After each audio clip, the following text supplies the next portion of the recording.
How's it going, Jeremy? Good. How are you? Sleepy. I don't know. I'm That good. It like 15 minutes ago, I don't know what happened. My eyes are just so heavy right now. I don't know. oh, I will be nice and quick for you. Okay. I hope so, because I'm gonna fall asleep on you guys today. Um, okay.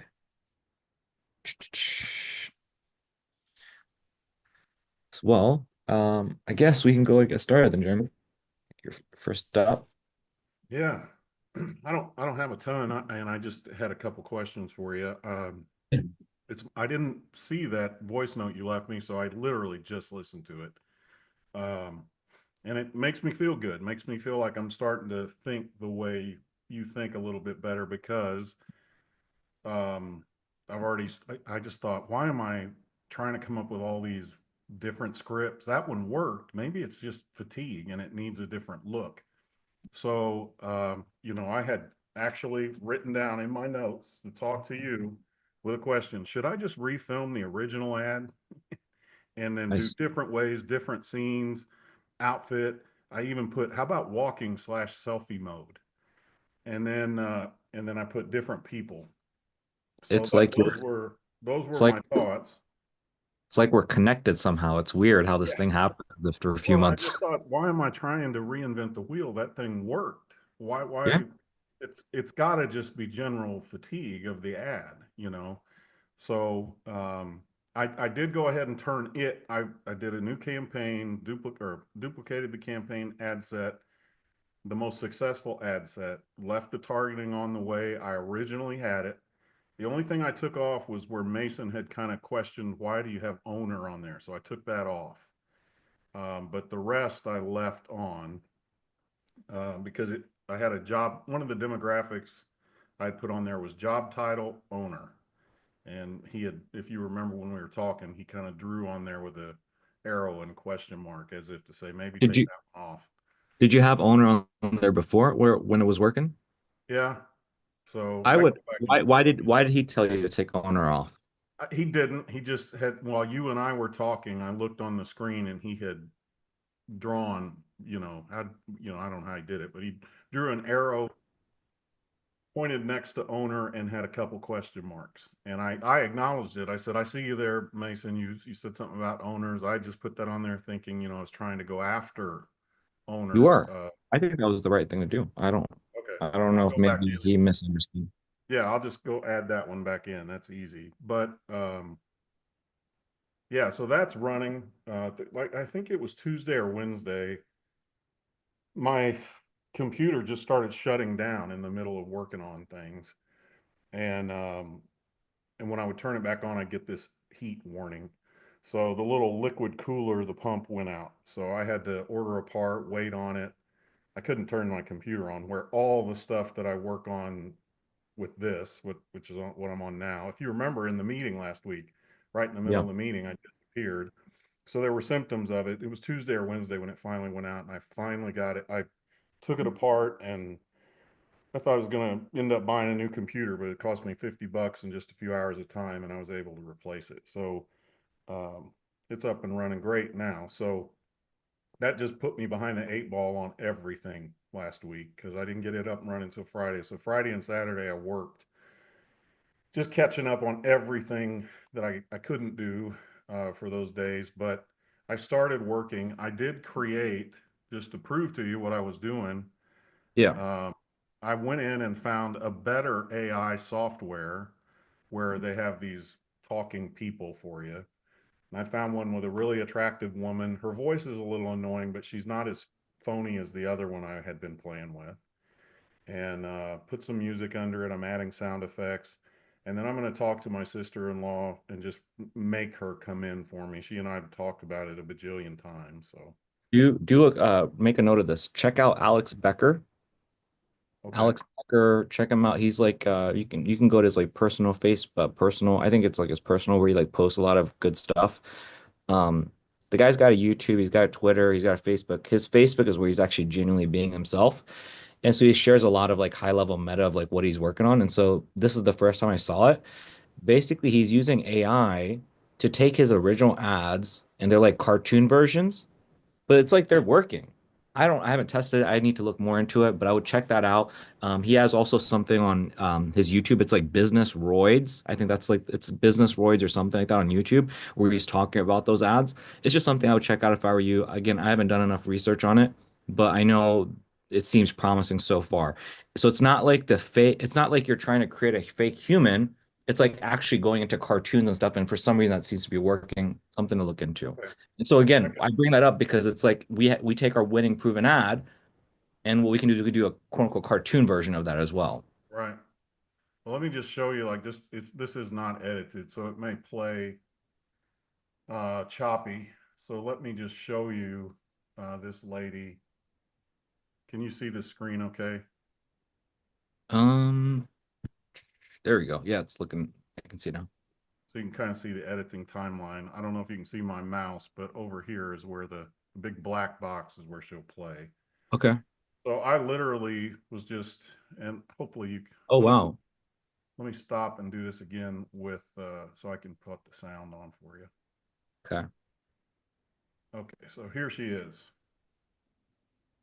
This ad generated a med spa 30 clients this month. But that's not even the cool part. Here's the real game changer. Out of those appointments, we didn't just collect leads. We used AI to contact and nurture each lead and collect a deposit upfront, leading to an 80% show up rate. If you want to get amazing results for your med spa, you need to diversify your marketing across all platforms. Instagram and Facebook posts alone aren't cutting it anymore. You need a multi-platform paid ads approach with a dialed-in follow-up and sales system. We don't just get you leads, we get you clients booked. Our agency leverages the power of paid social media ads and AI to not only fill your calendar, but secure real bookings with deposits. Join dozens of med spas already seeing incredible results. Let our team take care of your Facebook, Instagram, and TikTok ads while booking appointments directly into your calendar and taking a deposit, giving you an extremely high show-up rate. Join dozens of other med spas using the system to grow their businesses. Click the link below to book a call with me and my team. See you there. So I think it's pretty versus the one I had used before. This one is much smoother. Her inflection is much better. So I'm going to play around with this and maybe run it along with some others that have just filmed in different ways. But I thought, well, first of all, she's drop dead gorgeous. She had her eyes are there are a few places where her voice and mouth don't perfectly sync. But for the most part, it never looks like she's, not matching.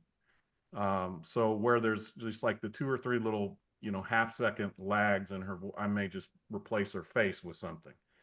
Um, but anyway, I was pretty impressed with this one.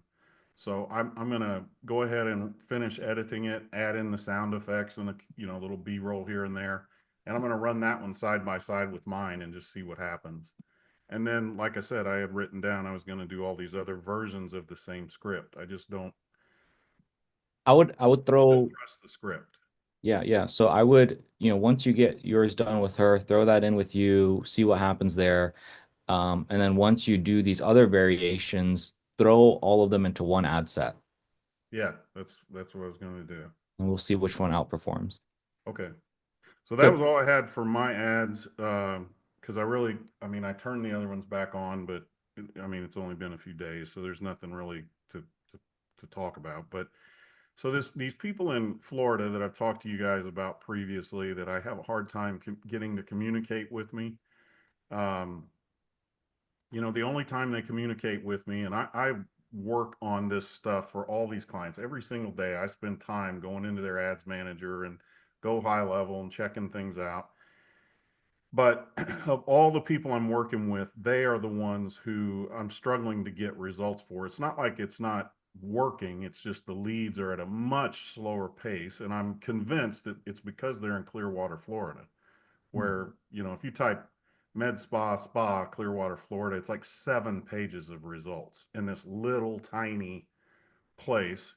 So I just wondered, other than spending more money, and I think I know what you're going to say, but other than spending a whole bunch more money to outbid everybody, you just have to keep working on creatives and testing and trying to break through or figure something out that, cracks you ahead of the other guys. Cause I literally went through all 7 pages of the other spas and went through their Facebook ads managers trying to do the funnel hack.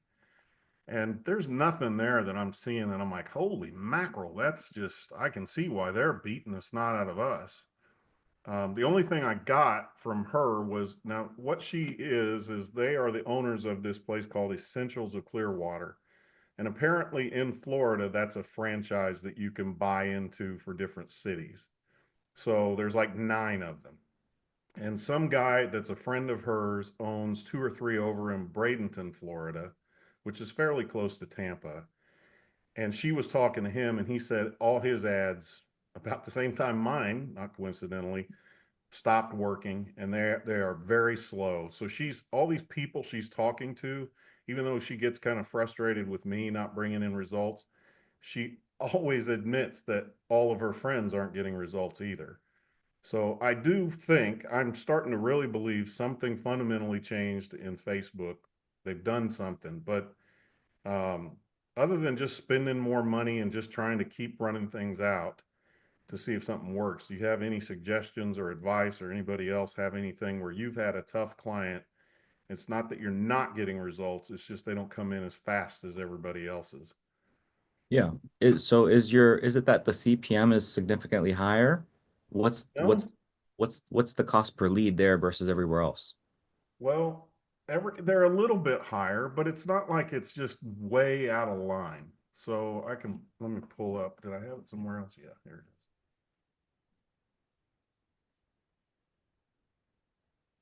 So I'll just kind of compare you to one.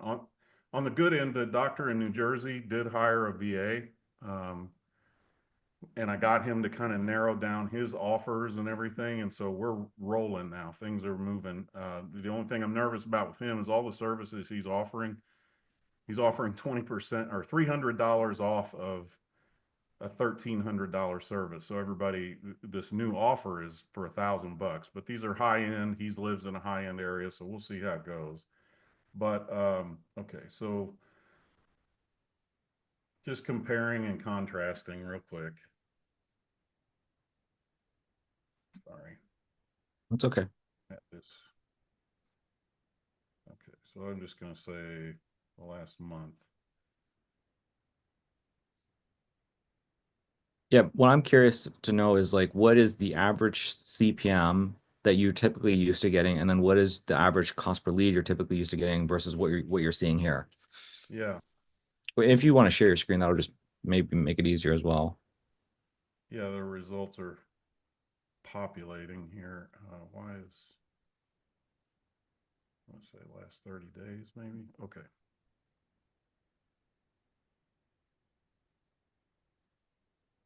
Okay, so I have literally, so what I ended up doing for them, if I go back and just show you, take off the ad set and just go to ads, I have run a bajillion different ads for them, but the one that really stunk was this one right here, was an outlier.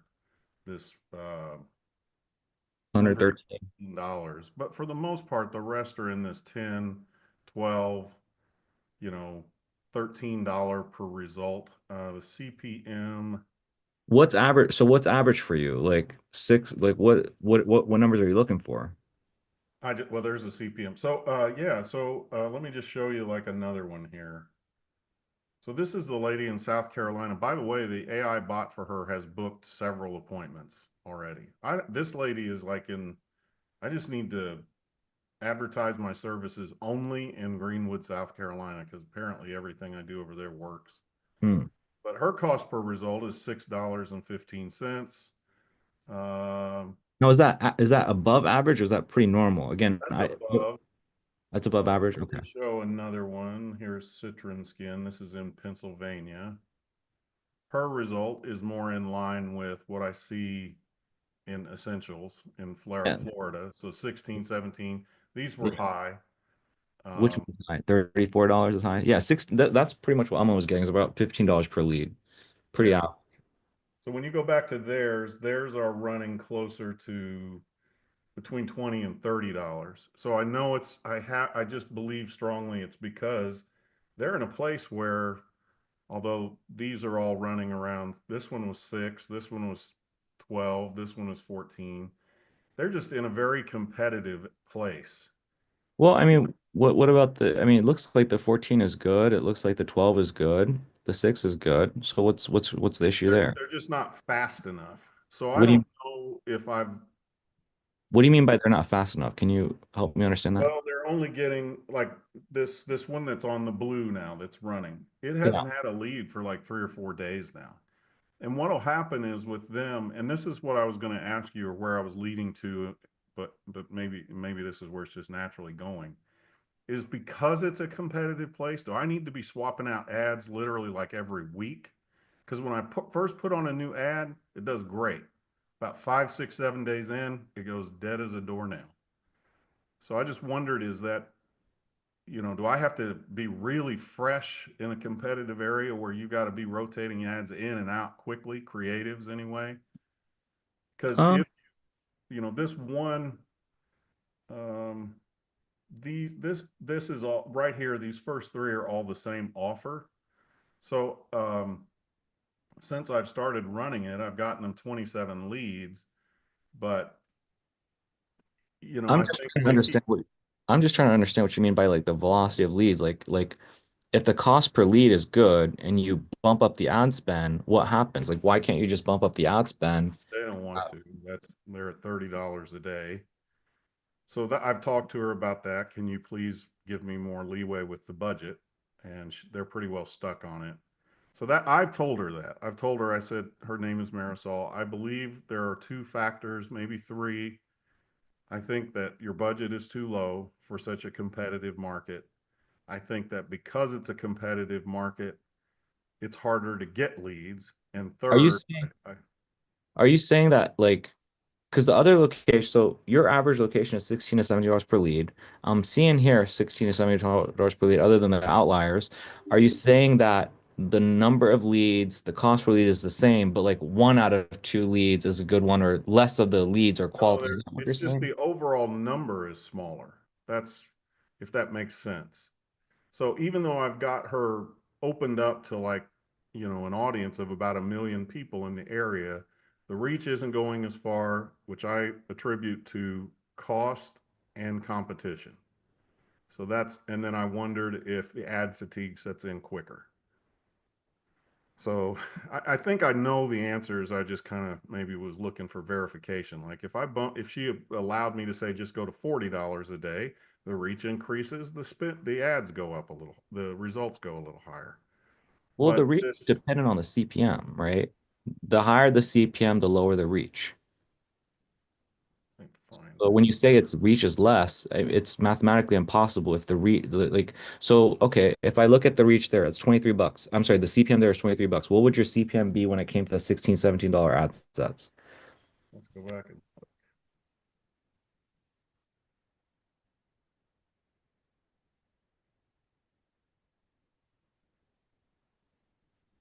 see. These are about the same. Yeah, so logically what you're saying, Jeremy, doesn't make sense to me.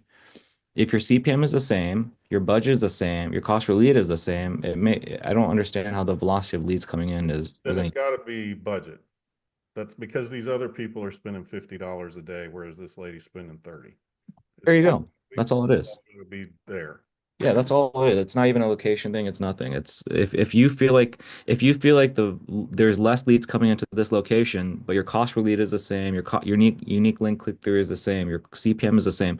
The issue is the budget. If you just bump up the budget and that's it. And then if you're seeing like, hey, results seem to like be volatile, well then yeah, it's maybe putting in more creatives the moment you see it like losing its luster. You can do things like put in the creative, you can do things like slightly move the radius. Those are kind of things that you can do to maybe trick the algorithm. I was gonna go into a whole thing with you of like explaining what me and Cam had to deal with in Orlando. So typically when I see, so what I would see where I would see it being a problem is if your CPM was crazy high, Jeremy. If your CPM was significantly high, then I would say something is wrong. And so what that means, if your CPM is relatively high, it means that it can mean a few different things, but often it means like a lot of advertisers, like you said, there's like all these med spas in that location, they're all competing for the same audience.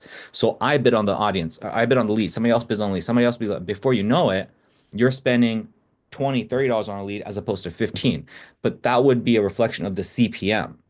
And because your CPM is not significantly high, I'm going to say that's not the issue.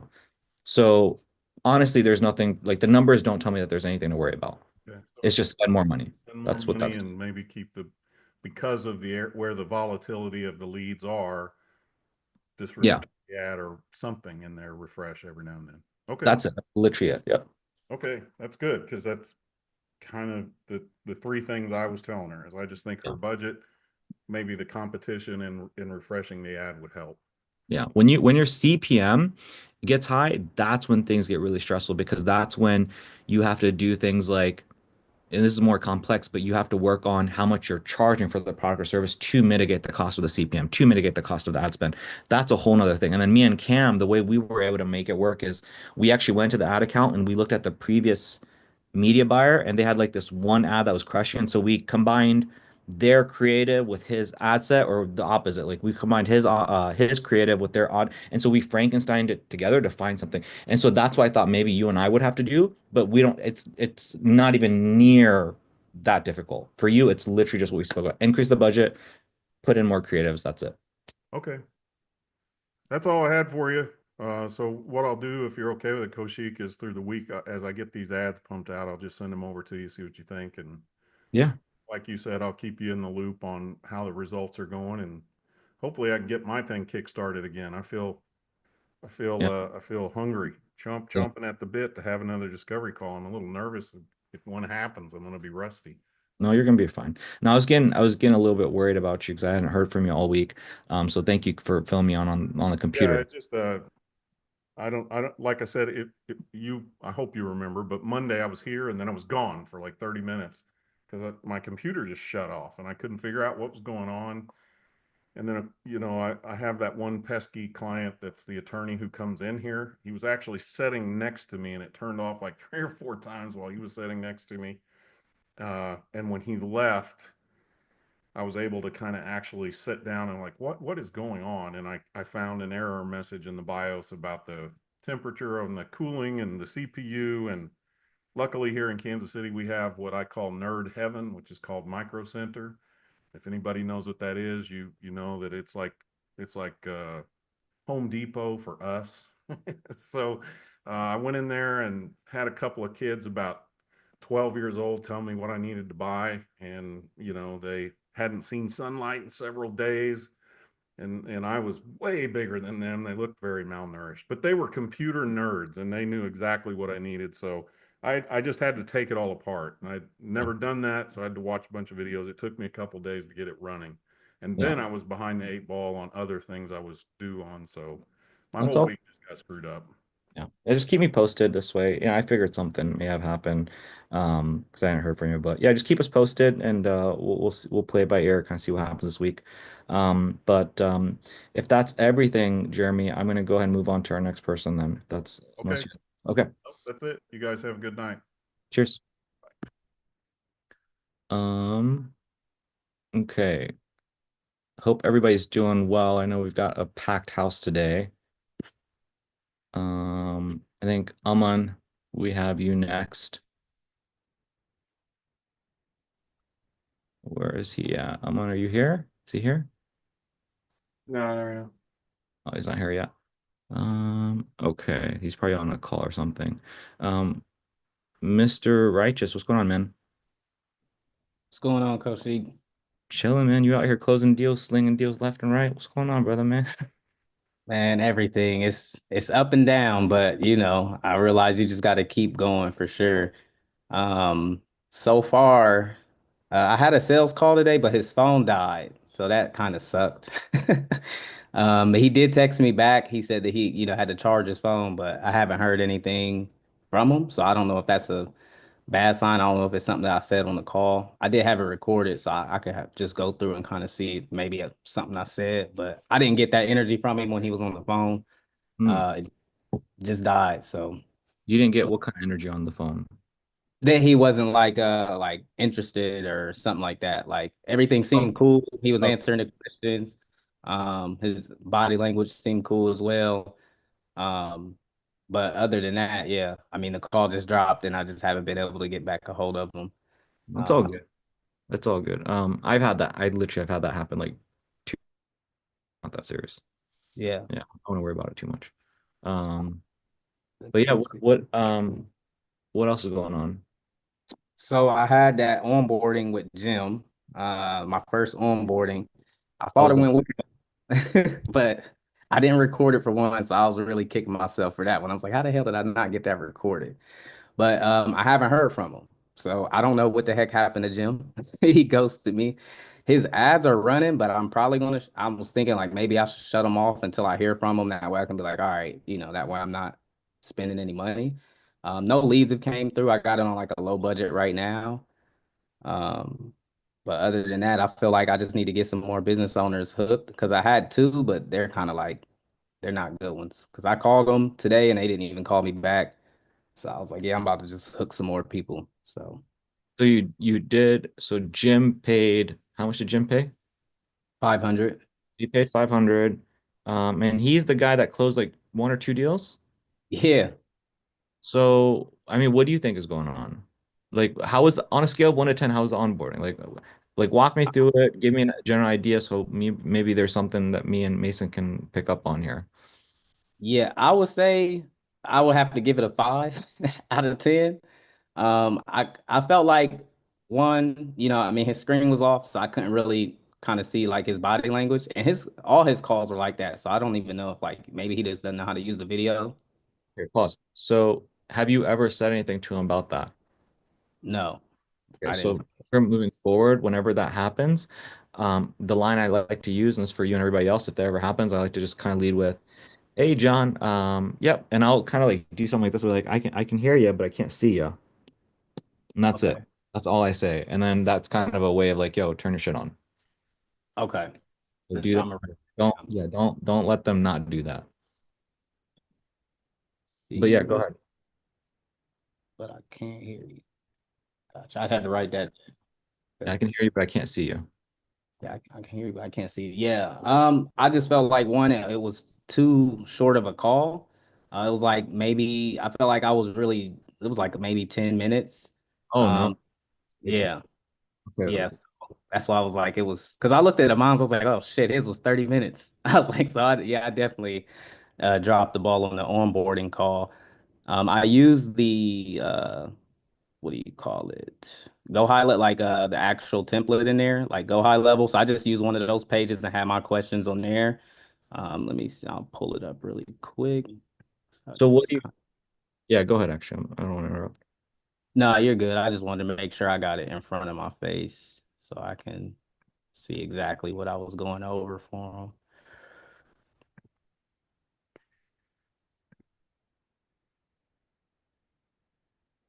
Oh no, onboarding. Yeah, if you have it, you can just pull it up so I can check it out real quick. Yeah, I'm gonna share my screen.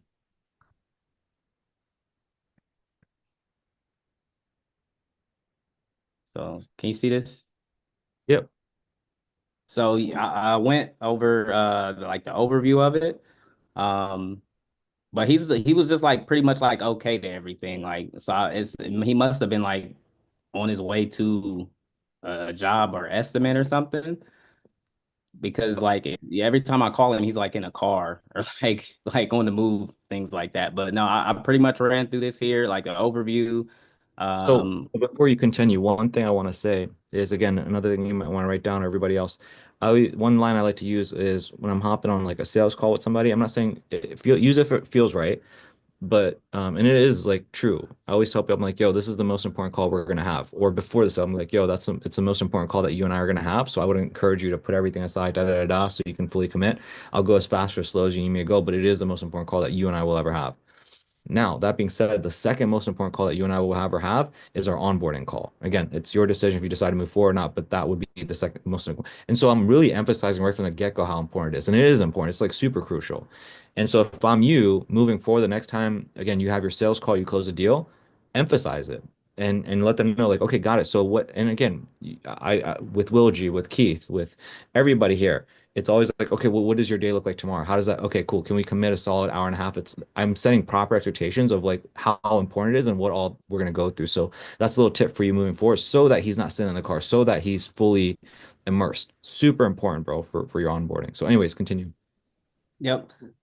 So after I go over the overview, I went over like the quick start guide, just letting them know, hey, there's gonna be a couple videos, just like a quick training. That way you know what to do or what to expect when the leads come in, how to call them and what to expect. And I kind of clicked on it and showed them some of the Loom videos. Not, I didn't play through the whole thing, but just kind of showed them. And then I ran through like what we're gonna do week 1, week 2, week 3, week 4, and expectations. Okay. So, And I how, mean, go ahead, yeah. go ahead.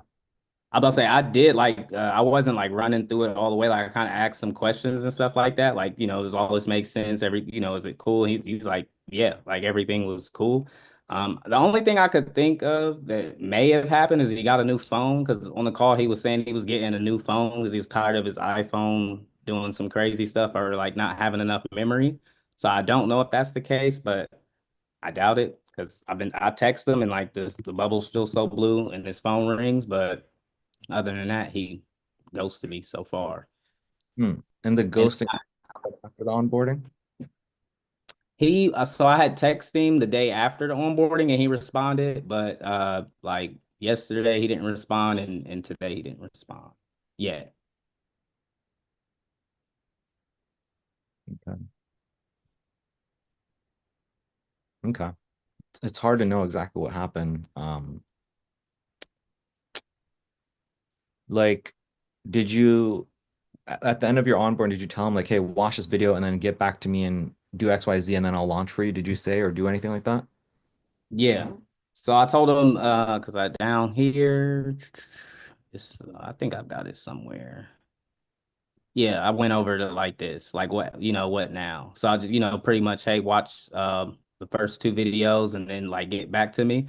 However, I know his issue is he said that he didn't have a desktop. And I don't think you can view this on mobile. So what I was gonna plan to do was just send to him these two videos, like just text it over to him. But that was gonna be like on my check-in day, like, hey, it's your start day. We got your Agilants last night, and then just So pretty so basically you had this conversation with them. You told him, yo, before I launch ads for you, I need you to do XYZ. And then after that, you have not heard from him. pretty much, yeah. But didn't you say like he got back to you like yesterday or something like that? It was through text. He just kind of said okay, but it wasn't anything like, What did you text him for him to say okay to? let me read that real quick. I believe I was letting them know that, hey, I'm emailing you your onboarding so that you can have access to it. Yeah. See.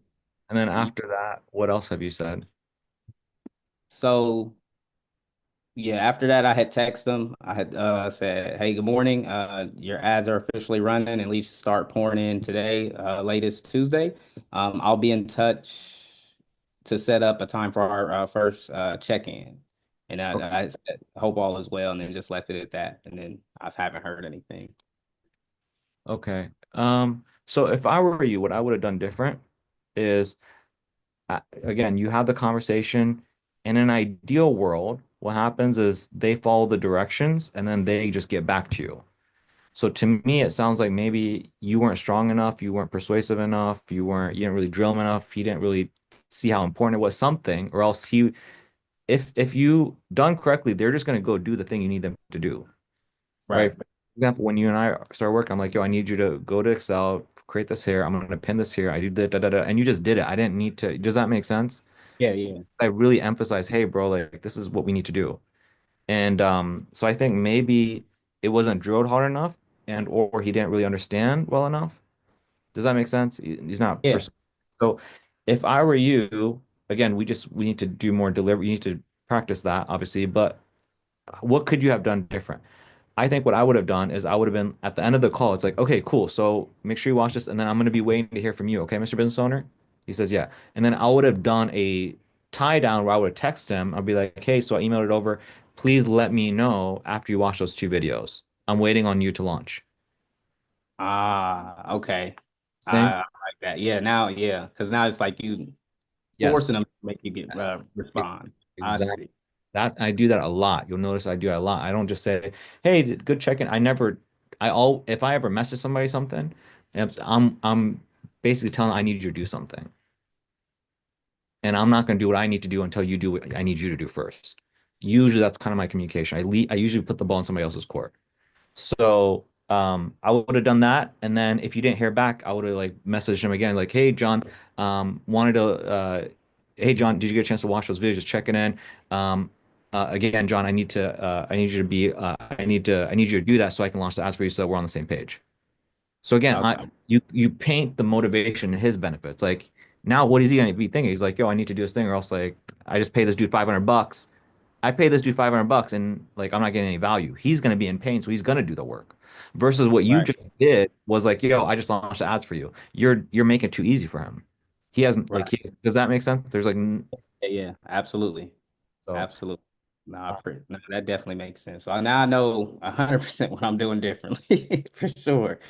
Got to have those double tie downs, make sure they understand, and 1,000% that screen has to be on for sure because you can't really do much without a screen being on. So, yeah. So uh, if you went through it 10 minutes, who knows how much of that he actually listened to? We have no idea. 10 minutes is already very short. I wouldn't be surprised if he didn't take much of that in.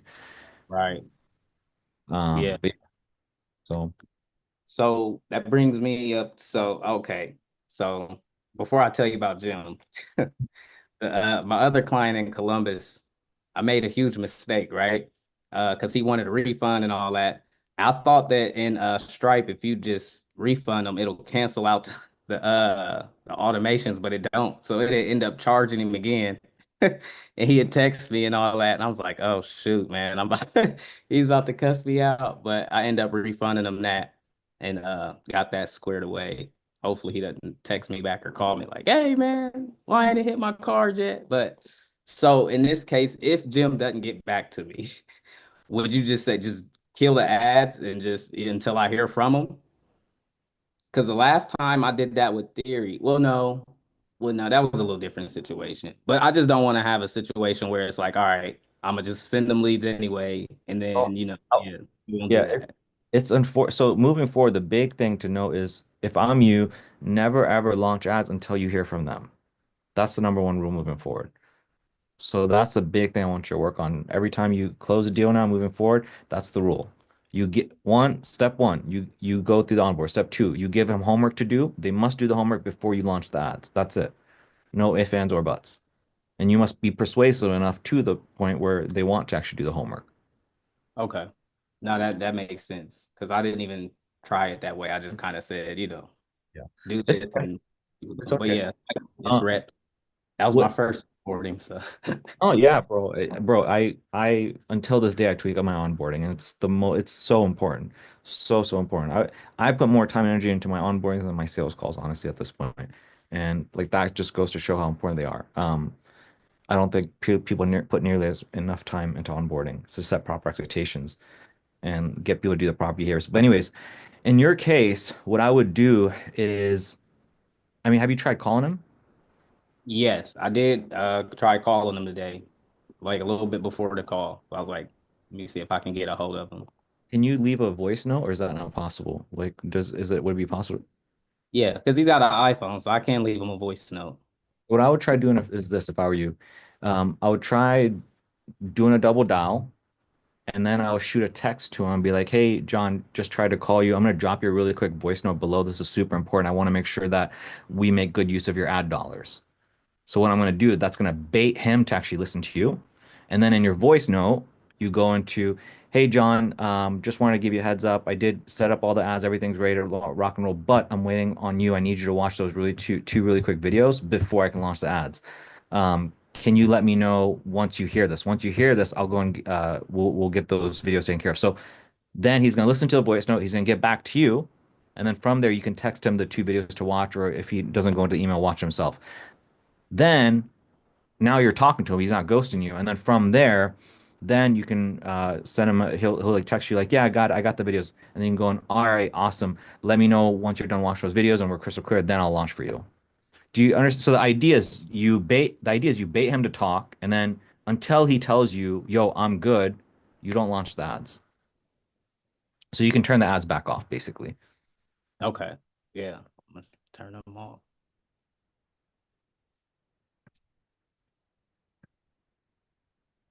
No, that makes sense for sure. I appreciate that because I was a little stuck. I was like, oh shoot. But I knew for sure. I was like, because the sales call was long enough to where but he didn't have the video on there either. So Yeah. Yeah. we I think, bro, I think you're probably a-okay. I think everything's probably a-okay. I just think it's a communication thing. Like, I don't think he's like a bad lead. I don't think he's somebody that, does that make sense? Like, he's not a bad lead. He's not somebody that's going to give you a headache. He's not somebody that's not going to pay up or whatever. It's just a you thing. You just need to get better. And that's okay. That's part of the process. You just need to get better communicating and all that stuff to get him to do the right things. yeah. It's a work in progress. That's it. So I wouldn't be stressing out. If I'm you, I'm not stressing out. This is not some like it's just you and I just gotta do a lot of reps until it clicks and gets you get better at it. That's it. All right, cool. First, I was a little stressed out. I was like, damn, I was close. That's I was like, I okay. gotta keep going though. Um, I've been playing. Well, no, that's because I already know what it is. I just got to get more business owners back in the pipeline because I had Jim, Alex. I had two more, but those two kind of flaked. So I just got to get some more. So I'll start doing some more hooks tomorrow. I appreciate that new spreadsheet that you added because that's going to be a lot easier to kind of keep track of everything as far as like how many texts sent out and the ads that you're spending for the hooks. So that makes a lot of sense. Did you see Amun's version? I didn't click on his yet. I'm like, I don't know if my mind is ready because Yeah. Amon is on the next level. Let me Amun see. is on the next level, man. But I didn't make any tweaks yet, but like I like his version better. And so I think I'm gonna tweak it so it's more like his. So Golly. yeah, so he has like one per location. So he has like one in Atlanta. So so this way, and the reason it's important is because now you get to see the difference in every location. We started already picking up on patterns. There's like a 33% rate of people responding per location. So we're like noticing some patterns. So what I suggested to him was like have that, but then have like one other sheet where it's a master sheet. So like the sheet that I gave you guys, have that as one sheet, but then have a different sheet where you do per state. And if you can somehow automate and get this information over to the main sheet, that would be ideal. I see Anyways, what. I would check this out. Um, yeah, I'm gonna be right back. Right, I'm gonna get something to drink really quick. I'll be right back. All right, cool.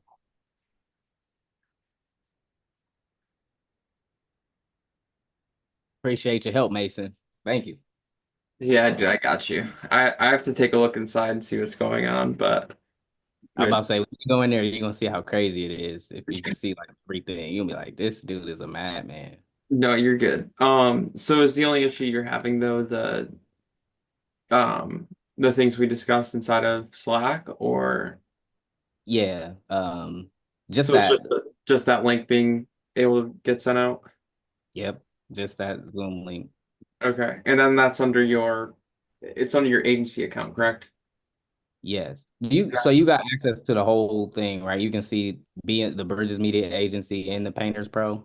um Or I let might me have just okay. actually let me try to log in right now just to see if I can see. Uh, Because I can give you access to the other one if you need that. Because that's where the actual calendar is set up is in the Bridges Media Agency one. yeah, I think I have access to that. Hold on, give me 1 second. Cool. All right, let's see. Dude, I felt so bad. That's not even funny. I'm only laughing because he called me a scammer, dude. I felt terrible. He said, you charged my card again? I said, no, I didn't. Oh. Man, that was terrible. All right, I'm gonna get here we go. Got an email.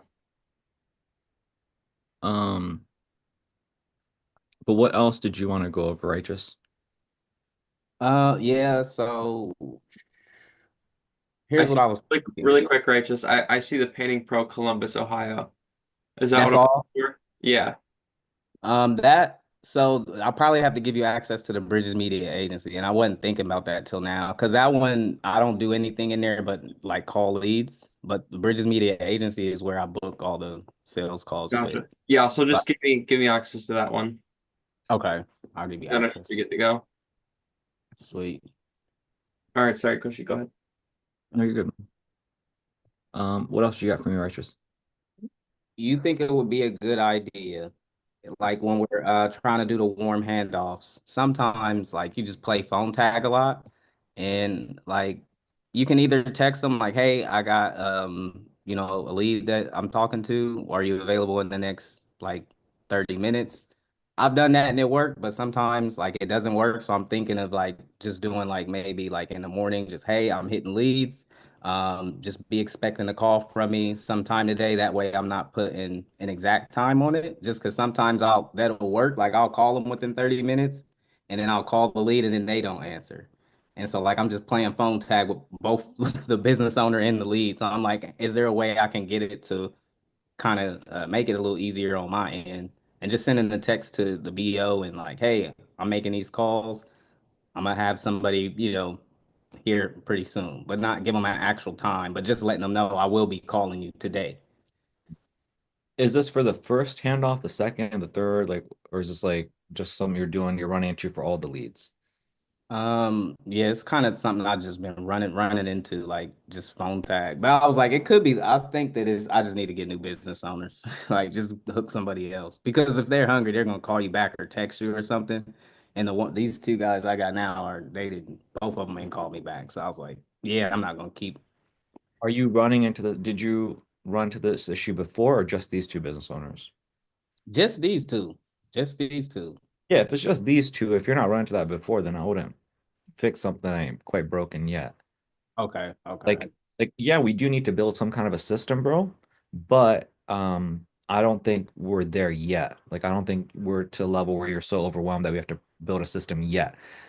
Down the road we will, but I don't think we're there yet. But like I like the way you're thinking is like, hey, first thing in the AM or afternoon, I'm texting, I'm kind of giving somebody a range. Like, hey, between 12 and 3, you're gonna hear from me. And then that's the time that you're committing to that business owner. And then from 3 to 6, you're committing to, like we'll build some kind of a system. Um, but yeah, it's probably just these two business owners if like that's what you're saying. And so I wouldn't worry about that right now. okay. Yeah, because most people call you back at least, I mean, yeah, but these two dudes are like they flaking. So Yeah. I would say I know you're between a rock and a hard place, but this is just the necessity. Like this is part of it is like we need to play it close to the chest. You need to be playing a little bit of phone talk if you need to. We need to do all warm handoffs. We need to get the data. We need to get better. We need to do better onboard. We need to do it. And then once you get good enough, well, then you can lay back a little bit. We have some systems. Does that make sense? Does yeah, that yeah, like I go super aggressive, I'm super manual and I put in a lot of labor up front and then I pick up on patterns. After I pick up on patterns, then I'll build some kind of a system or automation down the road. But I got to put in the front end work. So I don't know if that like tells you anything or gives you any information or anything of like my thought process of like why I'm suggesting what I'm suggesting. yeah, just keep going. Just I mean, like you said, just get some. If it's not broke, I mean, you ain't got to worry about it. So just Yeah, hook some other business. we're not at a Keep place that's broken yet, not even close. So we can just keep going, keep doing what we need to do, keep it sloppy for now. okay. Yeah, I felt like I was like, man, I might lose somebody's interest. I had somebody who was like, yeah, I already got a painter. I was like, damn it. So I'm like, I'm gonna just have like you said, at least three in a given area at all times. Have at least three hooks. So Yeah, I'll just that's what I'm seeing over and over with you guys is like the most important part is just vetting the business owner. It's not even getting the leads. It's just you got to get yourself a really good business owner. That's half the battle. I mean, that's not even that's like 80% of the game, it seems like, is just getting a really good business owner, hooking a really good one.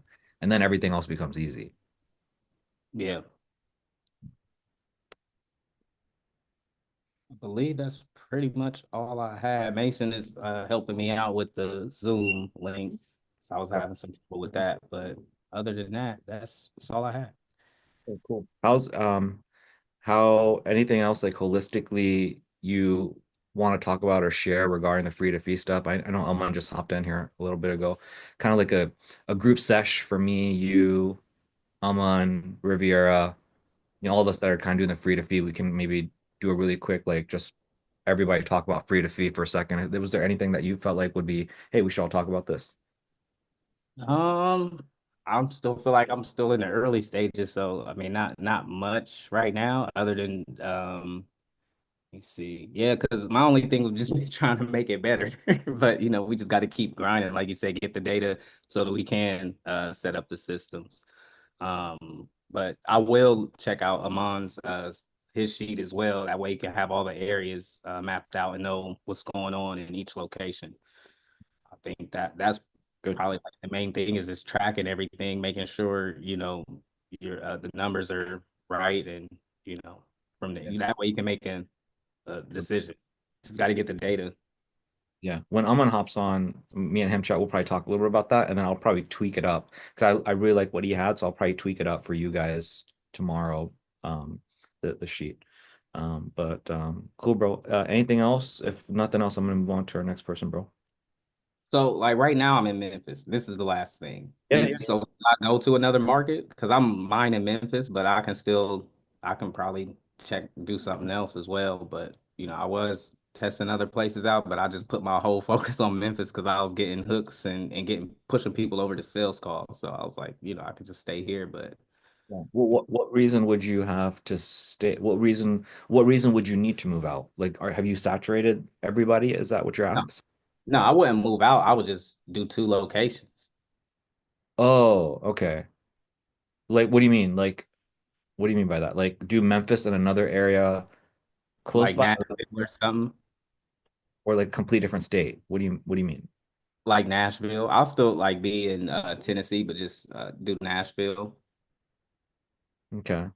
Are you kind of saying, oh, hey, I got more time in the day, I could be doing more, and should I go into another market with this market? Is that kind of what you're asking, or you're asking a different question?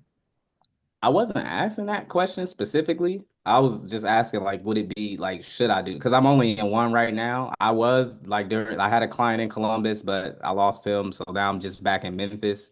I didn't know if I should start looking other areas or just focus on Memphis only until I get it Yeah. dialed in and start bringing other locations.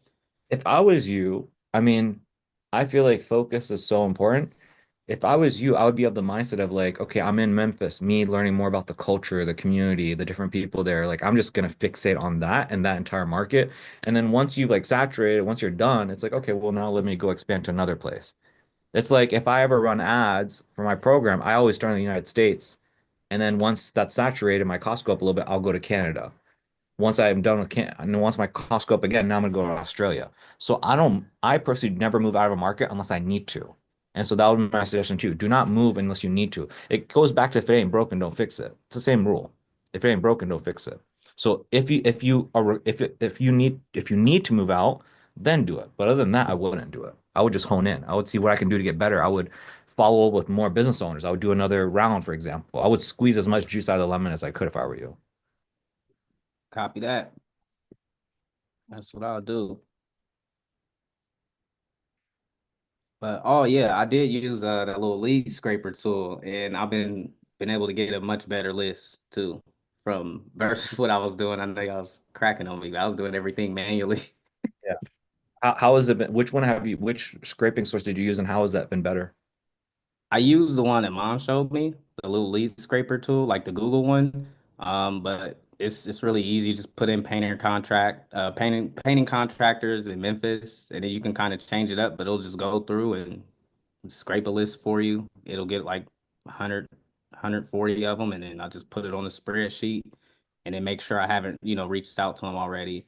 And no, I actually have been double texting business owners, so that actually does work too. I thought it wouldn't work, but yeah, double texting works. Okay, so like if they don't get back to the first round, you do another round and then some of those people will come through.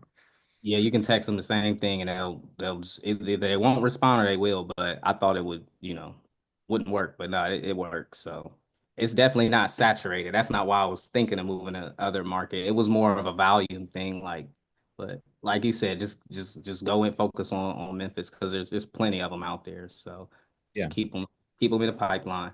How many people do you think, if you keep doing what you're doing, how many business owners do you think you could close out in like the location you're at right now? Like per week or in a month. Like not per week or per month, but it's like before I have to move out to another location, like how many business owners do you think you could close? Like before you said, hey man, I gotta migrate out of here and now I gotta go to, you know, I don't know, North Carolina. Before you say I gotta pivot, how many business owners do you think you can close in that in just that location? I think I can close because now with the list now that I got, it's much like it's a bunch that I haven't. I thought I'd text, but I didn't. So there was some flaw in my scraping method. I might have missed, a bunch of business owners, but I would say I can get at least 10 business owners. Okay. Cool. And how, okay, so Aiden, remember our conversation the other day? This is kind of what I was referencing is like just in that location, he's got 10. And bro, you have like a solid 30 lifelong clients with an LTV of 10,000 plus. I mean, that's, you're really cooking. So this kind of goes back to kind of what we were talking about is like you can really just focus on one thing and there's a lot there. And that's just one vertical. Now imagine throwing in like multiple niches. You might even never even to go there. Right. So what is the which I know Aman went over that. What's the name of the lead scraping source? I put that in the document for you guys. Is I got it right here. Lead Sniper, Google Maps. Lead Sniper, Yep, Google Maps. Google Maps. Okay. Lead Sniper, Google Maps. Good stuff. Okay. What else you got for us? That was it. That was it. That's all I got. Okay. Um, how's everything like just overall? Like you feeling good, energetic, um, feeling good about everything overall, getting tired, fatigue, anything? I felt myself getting tired. Because it was just like, but I noticed it was mainly just cause I was getting a bunch of like no answers. And I'm like, dude, I've been calling for like an hour. And then I get that one person it picks up and I'm like, oh, finally. So I just gotta stay in it, you know. What do you mean by that? When you say you're calling an hour, you're talking about calling business owners, or what do you mean? No, lead customer like leads, trying to get like leads that are coming in. Like I'm just trying to see if I can pick somebody back up that I got last month or something. Like I'm just calling through all the leads that I got, just to make sure I don't miss anything or stuff like Oh, that. leads Like that you generated to do the handoffs. You're talking about that? yeah, those leads. Okay. So like whenever you're running ads to generate leads and you're just trying to work those leads, and that's the part that's a little bit exhausting for you. Yeah, sometimes I'm like, all right, I'm dialing is you can get no answers. Sometimes that can get to you. It's like shit. But you just like it's a numbers game, you just gotta keep going. Cause once you get that one pickup, then you do that one warm handoff, you was like, all right, it was worth it. You did 20, 30 something calls. You probably got two people to pick up, you do one warm handoff. You just gotta, keep getting through the numbers. And those are leads that are just sitting like, I've probably been calling I just keep calling them until I can get an answer type thing. But as far as the new ones, like I'll call them as soon as they come in and then I'll just put them in that sequence if I don't hear from them. So I'll just keep double dial in the morning and then probably do one call in the afternoon or evening.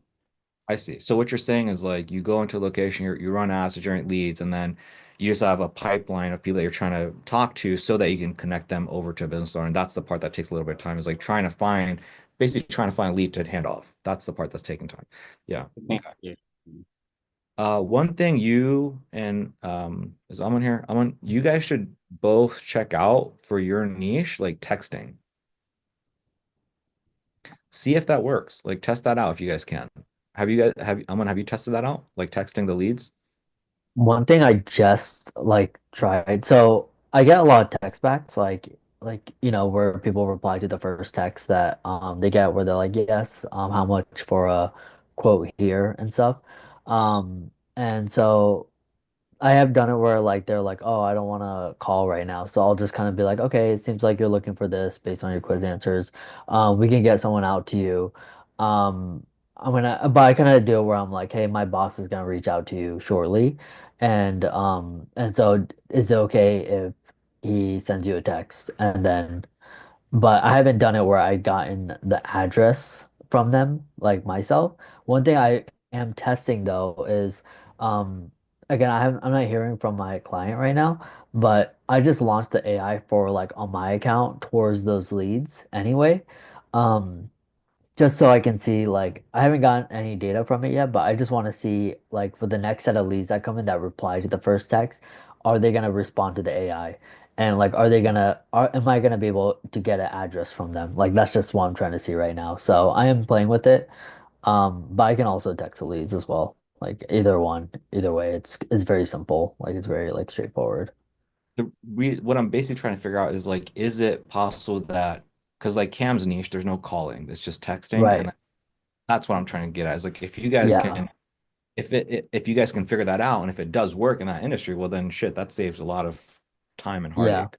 What I was even considering is like, say I book like, or if I hook three business owners, I was thinking if I figure out texting, right, where I just say like, great, what's a good time and play, or what's a good time and date, and they're like Wednesday at 11 a.m.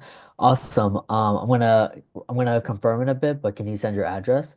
And then I just reach out to all three, and whoever responds, yeah, I can do that first. Cool, you got that one. And I feel like that could be a cool way to try, but I'm gonna probably see this week if how easy it is. But I assume it's really easy to do it all through text. Like I think that's why whenever I text like a lead painter, they don't usually call me right away. They just text me. They're like, "Yeah, send me the address," you know. So my theory and based on what I see from Cam is that it should work. Yeah. Okay. Yeah, keep us posted. So, right, just hope does that hopefully that makes sense. That could alleviate like all of that hour that you're putting towards like working those leads and stuff like that if it works. So, Yeah. okay, stuff, right? Aman. What else? Anything else, Righteous? No, no, that's pretty much all I got. Um, yeah.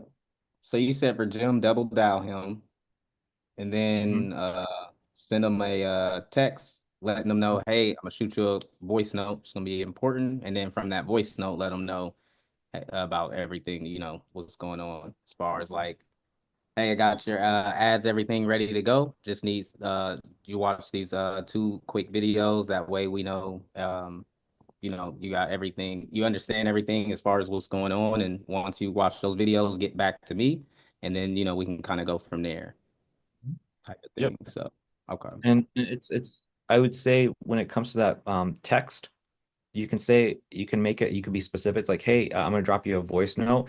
It's regarding your ad spend. It's regarding your marketing budget. So now he's gonna be like, oh, I spent 500 bucks. His mind is gonna be drawn to that, so he's gonna want to listen to you because he's thinking, oh, I spent 500 bucks. I should probably listen to what he has to say. It's probably important. And then in terms of like, your voice note, just kind of, I would just say like use like words like I need you to. So we need you to instead of can you or let me know when you're done. Like it's like I need you to do this because of this reason. I need you to do this because of that reason. Here's the benefit of you doing X, Y, Z.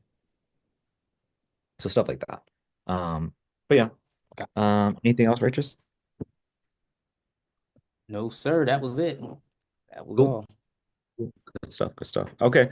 I'm gonna move on to our next person, then Righteous, if you want to hang out. And I think is it you, Aman?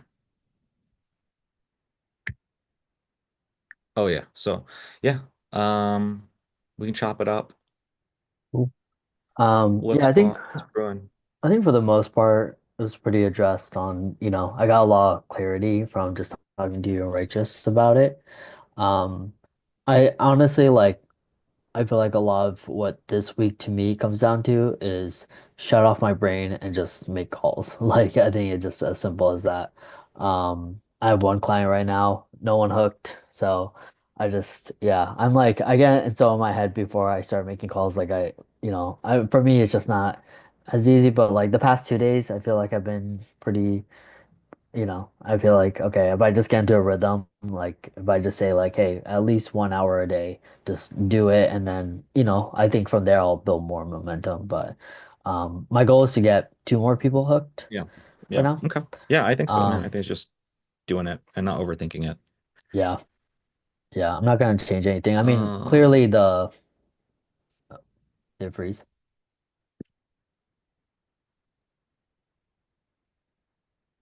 Oh, can you hear me? testing, testing. I can hear you. Can you guys hear me? Test me. Yeah, yeah, we can hear. Okay. I'm guessing I'm frozen. There we go. I can see now. Cool. Okay. So what were you saying, Aman?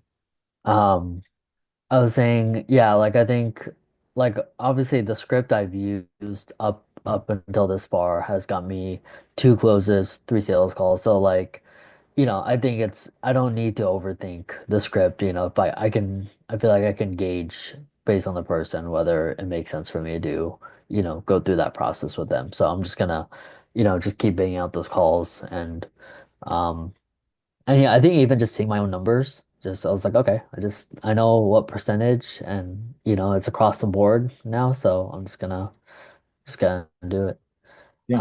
But other than that, I feel like I'm testing the AI stuff this week. Um, Again, it's just like just for testing purposes on my own account. So like I'm kind of annoyed because I thought I set it up correctly. And then someone replied yes this morning. They were like ASAP, so I was like really excited to see the AI work it. And then I realized I got like one thing off on the automations, and so it didn't reply back on time. But hopefully the next set of leads, hopefully the next like within next five, I can kind of see, since I already have a client, I could just test on the existing client. I don't think You it's gonna have hurt. Do you have you had a conversation with Cam and gotten some of his scripts?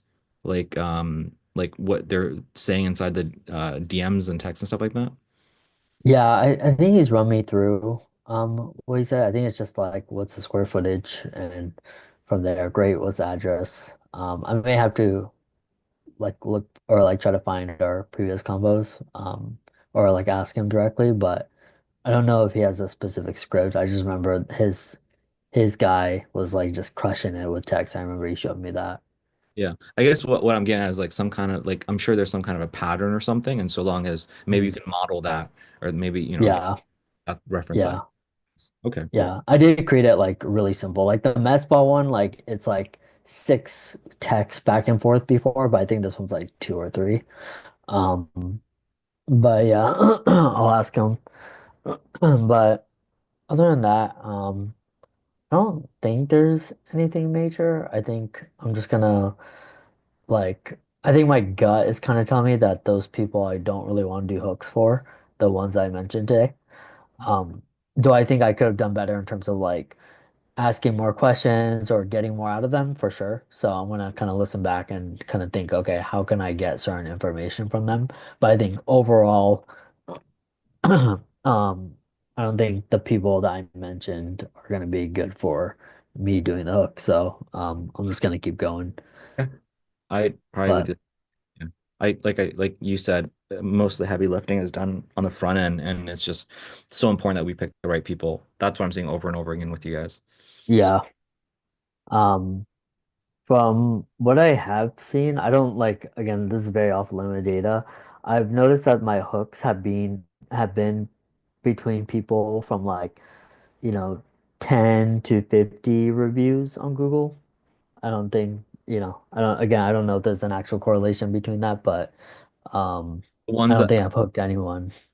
so the ones that have 10 to 50 reviews, those are good hooks. Is that what you're saying? Or Yeah, like even like people who, like I one of the last guys that I closed, he had like 10 reviews, but he was making over like six figures. So, yeah, I don't know if there's something there, but it's also less intimidating for me because I can just like see that and then I don't feel like I care as much if they're like, because I'm like, oh, you're just a smaller, like it just helps me mentally, I think. Whereas like I think when I tried in the beginning, I just tried calling everyone for like data purposes. And I think some of the higher ones did have like receptionists and stuff. Um, so again, I don't think it's anything like major, but it does help me like kind of just ease into it and just start making calls or just start sending out texts without overthinking it. And then I still have like higher review people that I'll have left that I can go back to. okay, yeah. it's a good observation. So we'll kind of see if there's any causation there as time progresses. But anything else that you wanted to? Did you get a chance to tweak the Excel sheet or not yet? Not yet. I'll probably do that while on this call. But Okay.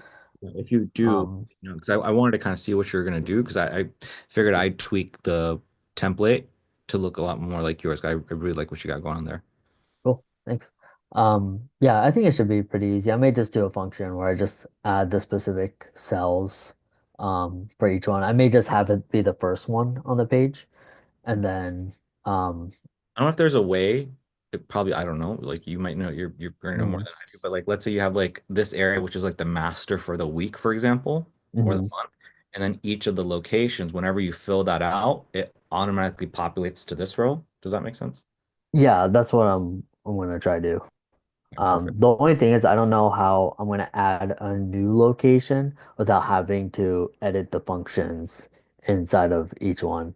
So, but unless I do something like if a text says like um, hooks or like if it says this text, then copy the number right next to it. I'm sure like that's probably what I'm gonna try to do just because I'm that Yeah. lazy. No, I'm with you in terms of that. It's either that or we have to create two different Excel and just like manually throw all this stuff in there, which could be a pain. But um, Yeah, I, I don't think I have that in me too. I'm gonna spend like 3 years building this Google Sheet before I manually. uh, that's typical Almond fashion. Mhm. Uh, yeah. What else is brewing in your head, man? Um, I don't think anything major. Luckily, Karen's 3 months just renewed, Yeah. and I talked to her today, and very happy as normal. So that was nice just to kind of have that under me. Yeah. Um, and then for Jersey Skin Clinic, like his thing is almost done with the 3 months, so he paid the full 3 months. I have a really good relationship with him. Like I think he is gonna stay with me, but there was like a period of a few weeks where he just wasn't getting any bookings and because he was trying to find a VA and now he just got a VA and so I'm gonna just spend a little extra time with him just making sure his VA can start getting results.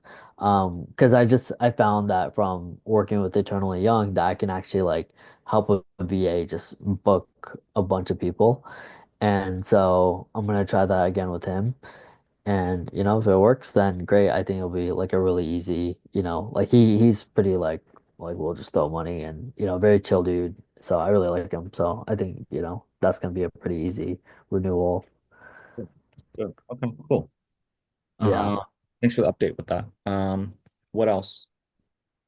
I think that's it for now. I'm sure I'll send voice notes throughout the week, but I'm gonna just try to shut my brain off this week and try not to overthink. Sounds good. Yeah, let's just try one of those. Try like this, like commit. I do that from time to time. Like time to time, I'll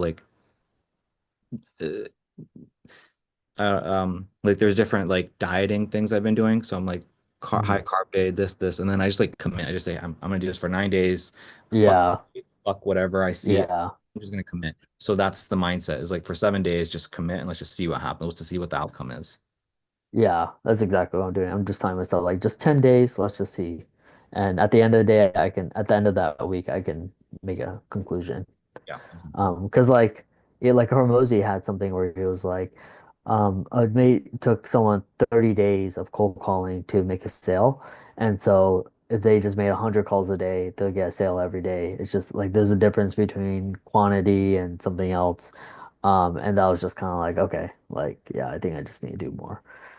Um, I was speaking to my good friend yesterday, um, and it's funny. So this guy, so my friend was telling me about his brother, off tangent, but like his brother is doing like 50 grand, 30, 40 grand per month. He's a realtor. And so so he's trying to help his older brother get into the business now. And so I was like, well, what's the business like? And it's basically you make cold calls, and after you get the cold calls, a certain percentage of people are high intent people, and then from there you close. And so I was like, okay, walk me through your numbers. So his numbers are 9,000 cold calls to get one deal. Damn. But here's the crazy part. Now, here's the crazy cool part. So when he first started, the younger brother, the guy that's making like 30 grand per month now, he spent the first 6 months in this company and he was just calling every day, every day, every day. And religiously, they do about 200 to 300 calls a day, right? Two to Right. 300 a day, which is insane. 200 to 300 a day. And then he did that for 6 months and he closed like 10 deals. And so he had conviction because he just day in, day out, day in, day out. When he got the first close, he just kept going. And then lo and behold, another one. And so he knew the numbers were 9,000.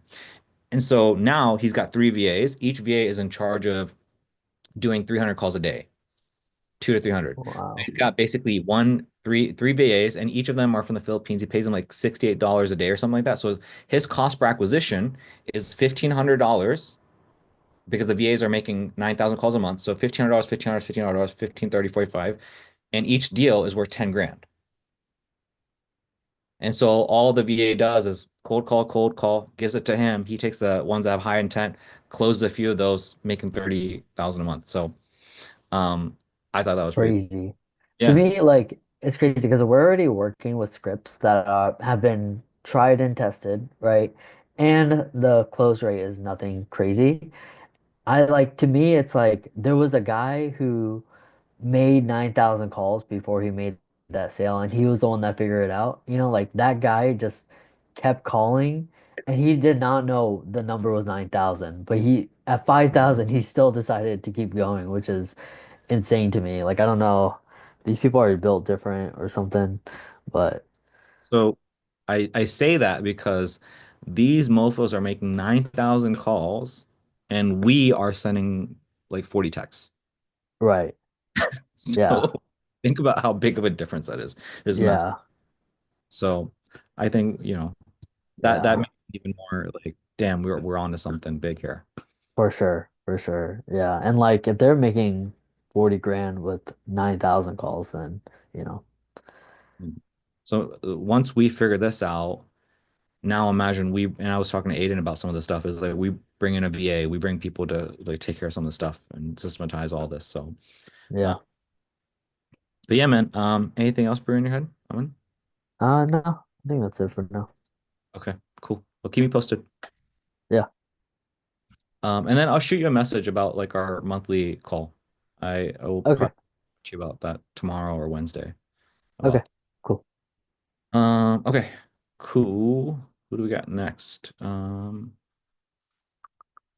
Mr. Kim. Right, Mason, you were able to help Kim? So I gave him access to a lot of different things, but I think he dipped out. He said he's got all his questions answered and he's gonna hit us up if he can't figure out some stuff. And then he has a meeting for a client right now. Cool. Um, um, Aiden, do you guys in a rush or do you guys have specific questions before I hop in and get into Riviera and then Jorge? No, we're not in a rush. I don't think we have any specific questions. I made that spreadsheet. I started on that checklist that you gave me to go through week one. I think I'm basically done with week one, or we're working on getting that done. So we're Okay. good. Okay. Did you have specific questions or you're just kind of like sitting in today for this week? We're kind of sitting in. Okay, cool. Sounds good. Cool. I just wanted to double check. I didn't want you guys to be sitting around for 2, 3 hours if you guys had a question. Um, cool. Mr. Riviera, you there? What's going on, man? Hey, how's it going? Chilling. How are you, Yeah. Oh, sorry, what was that question? how are you feeling? You all right? Yeah, just maybe it was just because I overworked myself, but I did three shoots in a row and the last two were weddings. So I don't know if I got sick from somebody, but it's more of just like a sore throat and kind of a head cold. But yeah, I'm brain's a little brain foggy, but I'm feeling a little bit better than versus the weekend. So hopefully I'm coming off it. Um, yeah, man. Well, what did you want to go over? What's top of mind for you, man? I mean, you guys touched on some of it, like the phone tag thing. Those are like some of the kind of challenges I face too. But I think it's just doing the work, right? I think sometimes you could get into like a little pocket where it's like the lead says I'm ready, and then the business owner will say, I'm good to go, let's do it. And then the lead ends up saying, oh, you know what, let me do this time. And then sometimes I could do that time, and the BO's like, I'm cool with that time. And then like the time comes, and then the BO's like, so it's like a little bit annoying where it's like you feel like you get exhausted from just like that versus like sometimes it'll just work, and then you got a hook, and it didn't take much work. So it's like it could be either or. So I guess like, just try not to get frustrated and just like acknowledge the process because it can turn on a dime. But I got leads coming. I got like $20 a lead, $21 a lead right now in Orange County. And what I decided to do was to change things up is I duplicated that ad set, and I pretty much running like the same thing but for Windows now, just to see what's the difference. I've been only running doors, like door ads. Like I'll say maybe in the copy, Windows 50% off Windows and doors, whatever. But I just launched it, so I don't really have data on that. But yeah, my thinking there is like, hey, my client is kind of saying the one in the valley that we're actually doing windows and doors for. He's liking the door leads. He's even going out to a call today, or going to the house today for one of them. But he's saying like he kind of wants more window work. I guess there's more money in windows versus like a door or two, so my thinking was like, okay, I'll make that adjustment for him since he wants that. But then I was like thinking, well, he's only spending $20 a day, and that only gives me like three to test, in one like ad set. So I was like, screw it, you know what? I'm down to spend 40 a day. I'll keep my $20 a day running for Windows, or sorry, for doors. That's kind of been working, and then I'm gonna duplicate that ad set that's been working, but now I'm gonna do Windows. So that way it can kind of like I just launched with him three new ads for Windows, and then for me three other ads with Windows, but mine's kind of like a variation. So in my head I'm like running six. So that's my thinking there. I don't really have data on that. That's just a change I made today just because of his feedback, and I was like, I want to cater to that. I want to give him what he wants, right? And there's no harm in it if he thinks he can make more money in it. And I, seeing Wilgie talk about his window experience, he's getting some leads at a good cost for Windows. So I'm like, okay, that in my head I was like, yeah, screw it, I'll try it. And so I just launched that. It's only spent like $1, but I feel good about it. I'm just doing the same game plan as before and after photos, but we need to sell 100 windows by this date. Because it's getting like $20 a lead for doors. My issue is like it's so weird because he's getting like 30, the one in the valley, my client gets like $35 a lead, and I've tried everything. I get $20 a lead in where I'm at, just at the neighboring county, and I'll duplicate everything, I'll copy it, I'll make it look like a clone, to his in the LA area. And he just gets $35 a lead, I get 20. And I've tried duplicate, I've tried so many things, but what's funny is even though it's $35 a lead, every time he's answered, he's like going to their house. And then mine's like $20 a lead, and a lot of these guys aren't even answering. So it's just like, I don't know, it throws me in for a loop. So yeah, I'm just hoping like me spending 40 a day, trying a little bit of Windows, seeing if there's a different cadence. I don't know. I feel like I'm still testing, I'm still learning. So it's like, I don't know what I don't know, and I feel like I'm scratching the surface. So I'm just going along with it. I'm just happy I'm getting leads, and I'm still like double dialing, going hard. Amon's text did help with that, renewing that dude, and I got so busy with work, like I couldn't physically do the calls. I just couldn't, and that's when, of course, the leads start popping off. So I just told him, hey, like I know, like we talked about a warm handoff. I really need to see how you speak, and see if it's to our standard. As you do know, we're giving this out to three other business owners. And I told him all that. So, but I said, since I'm gonna be basically traveling a lot these next couple days, I don't want to let these leads sit, and I think you're good for it. So I'm gonna text you these for the first off, as long as you know when I'm coming back into it, we're gonna do that warm handoff still. But yeah, so far he's just said like the leads haven't answered. I don't know how good he is on double dialing. He said, on a Saturday, oh, I'll get to him on Monday. So he kind of like obviously, I don't know if he's Is the this, right PO, but is this your first hook or in this niche um or I think it is for this niche. I, I may actually, I think I hooked another guy or two, like this guy named Freddie and this other woman named I forgot, but they were like kind of duds. Like they're kind of like what Righteous said, like some of these guys just don't like, you can just tell like they don't answer properly. Like Dewey, he'll call me like randomly in the middle of the day and then he just wants to chop it up with me. And I'm like, "Hey, what's up? Anything like what's up with you?" He's like, "Nothing much. I just want to give you an update where the leads are." None of them answered. I'm like, "Oh, I understand. Did you try double dialing? How we talked about earlier?" He's like, you that's when Hey, you call twice in a day and then so just really quick, let me go Mhm. step by step. Mhm. I have to see all the information. I just want to go step by step because I want to. Yeah. There's I want to get from you here. So I know we did HVAC. We went over this niche, and then Mhm. my question is, how many hooks have you done so far? One, two, three, or and I think three right now. And then I have that one that's kind of like, he's on the hook. And I think what happened with the first one, really quick? Freddie, he said he was down, said he was game. And then he just ended up kind of not really replying to my texts when I would text him, "Hey, I got a lead. I warmed up. Are you ready within the next hour here to?" And then he just kind of never texted back. So, So uh, hook number one, mhm. he was not responsive, so you moved on, and then who was the second one? Second one was a woman CEO. She owned a window door company. She seemed down, very interested. We had a good conversation on the phone, I thought, but maybe there were some red flags because, I don't know. She seemed like she was busy. She's like, "Oh, can I get back to you?" And then like, because I'm actually about to jump in a meeting, and then ever since then, I've been trying to get a hold of her, and she just kind of, yeah, Okay. um, yeah. So when was Freddie and when was she? Oh, was that? When was Fred? When did you hook Freddie and when did you? This is all last week Okay, when so this past week. when the leads start because last week was the only time the leads actually started popping off for me. So that's when I felt like, okay, this is the time to go hard on the hooking and stuff. And so I basically hooked three last week, and Okay. then one kind of feels like an actual hook. Okay, so Freddie, her, and then who was the third one? Dewey. Dewey. And Dewey's the one where you accidentally were speaking to think you okay. Mhm. And Yeah, yeah. how has Dewey been? Yeah, I kind of ghosted him for a couple days, hit him with that text, and he said, yes, I'm still available to take on the leads, basically. So what happened with Dewey? Was it that you just got busy or what? I just got super busy. Like I just couldn't miss these shoots. So I was just like, damn, like the leads are coming in. So I didn't know how to handle it, right? I didn't want to let Dewey like I didn't want to just ghost Dewey and I didn't want these leads to go cold. And in my head, I was just like, you know what, let me just text him the leads.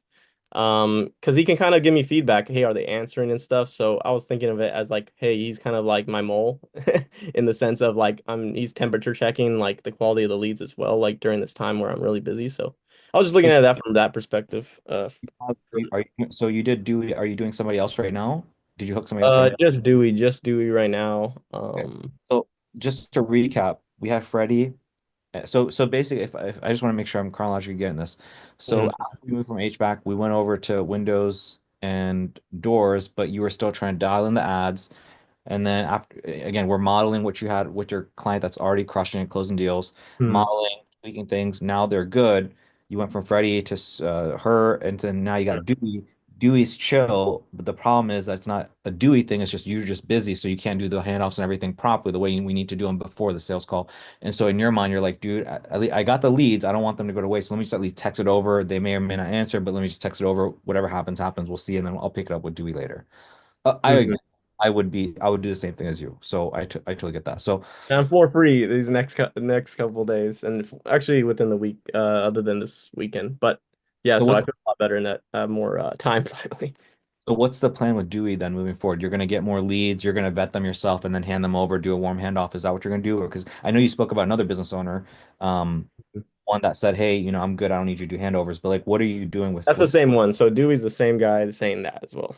oh, Dewey's the So one I that's don't know if I tainted him by texting him the leads, and now he's used to that. So maybe that's why he's saying stuff like that now, because I kind of do plant the seed that, hey, when I'm back from traveling, we're gonna do that warm handoff. He's like, so I've been in the business for 30 years, yeah. you can trust me, bro. You can trust me. I can handle these calls. You don't have to worry about it and this and that. So he thinks I'm like really worried or something like, but I'm just telling him like, oh, well, it's just a process. I do So stand for what I would everyone. do, here's what I would do if I were you. So step one, get yourself, obviously run the ads, get yourself a solid lead, talk to a lead, make sure they're good.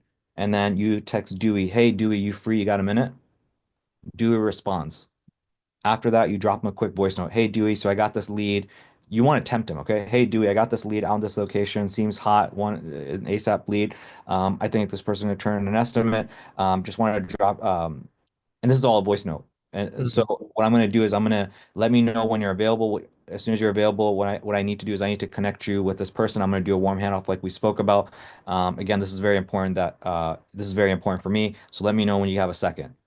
And then Perfect. he has no choice but to say yeah. After he says yeah, now you connect them to, you do the warm handoff, boom, you're good to go. That's what I would do if I were you. Yeah, no, that yeah.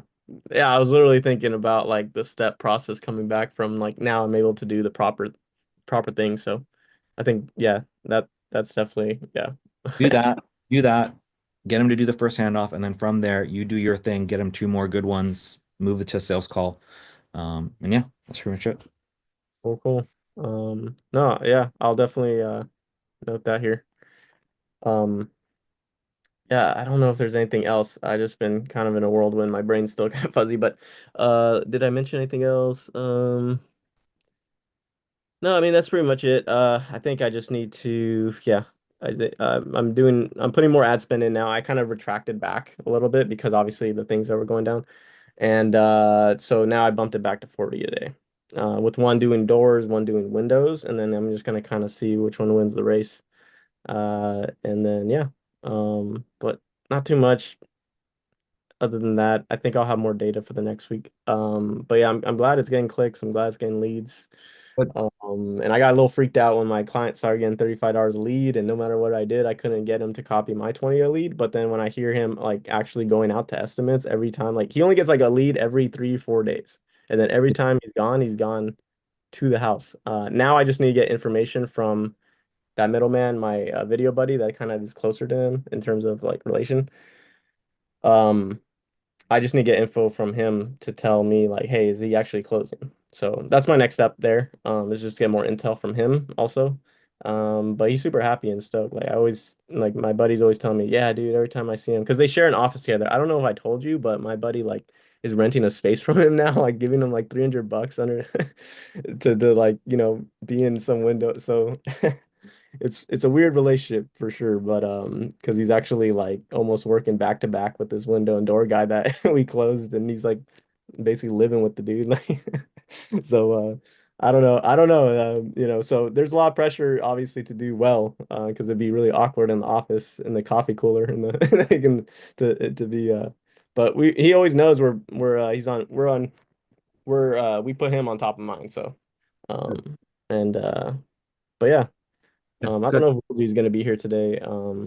But yeah, I know he's going at it with the same. I think he used my ad, and then it's like getting him leads too. So curious on that. But that's pretty much it for me. Good. So my suggestion for you is again, we've gone over Dewey. My recommendation would be if I were you, again, I know you were a little bit busy last week. If I were you, if you feel good enough, try to push yourself to do at least one or two more hooks this week for this week. And Okay. so 'cause what I'm seeing is I'm seeing like people are closing one out of two. Some people, I think, I don't know, Righteous is like he closed three out of four. I'm gonna close two out of three. Did I get your numbers right, Righteous and Aman? Yeah, three You out of did four. close three out of four. Yep. Aman closed two out of three. 2 out of 3, yeah.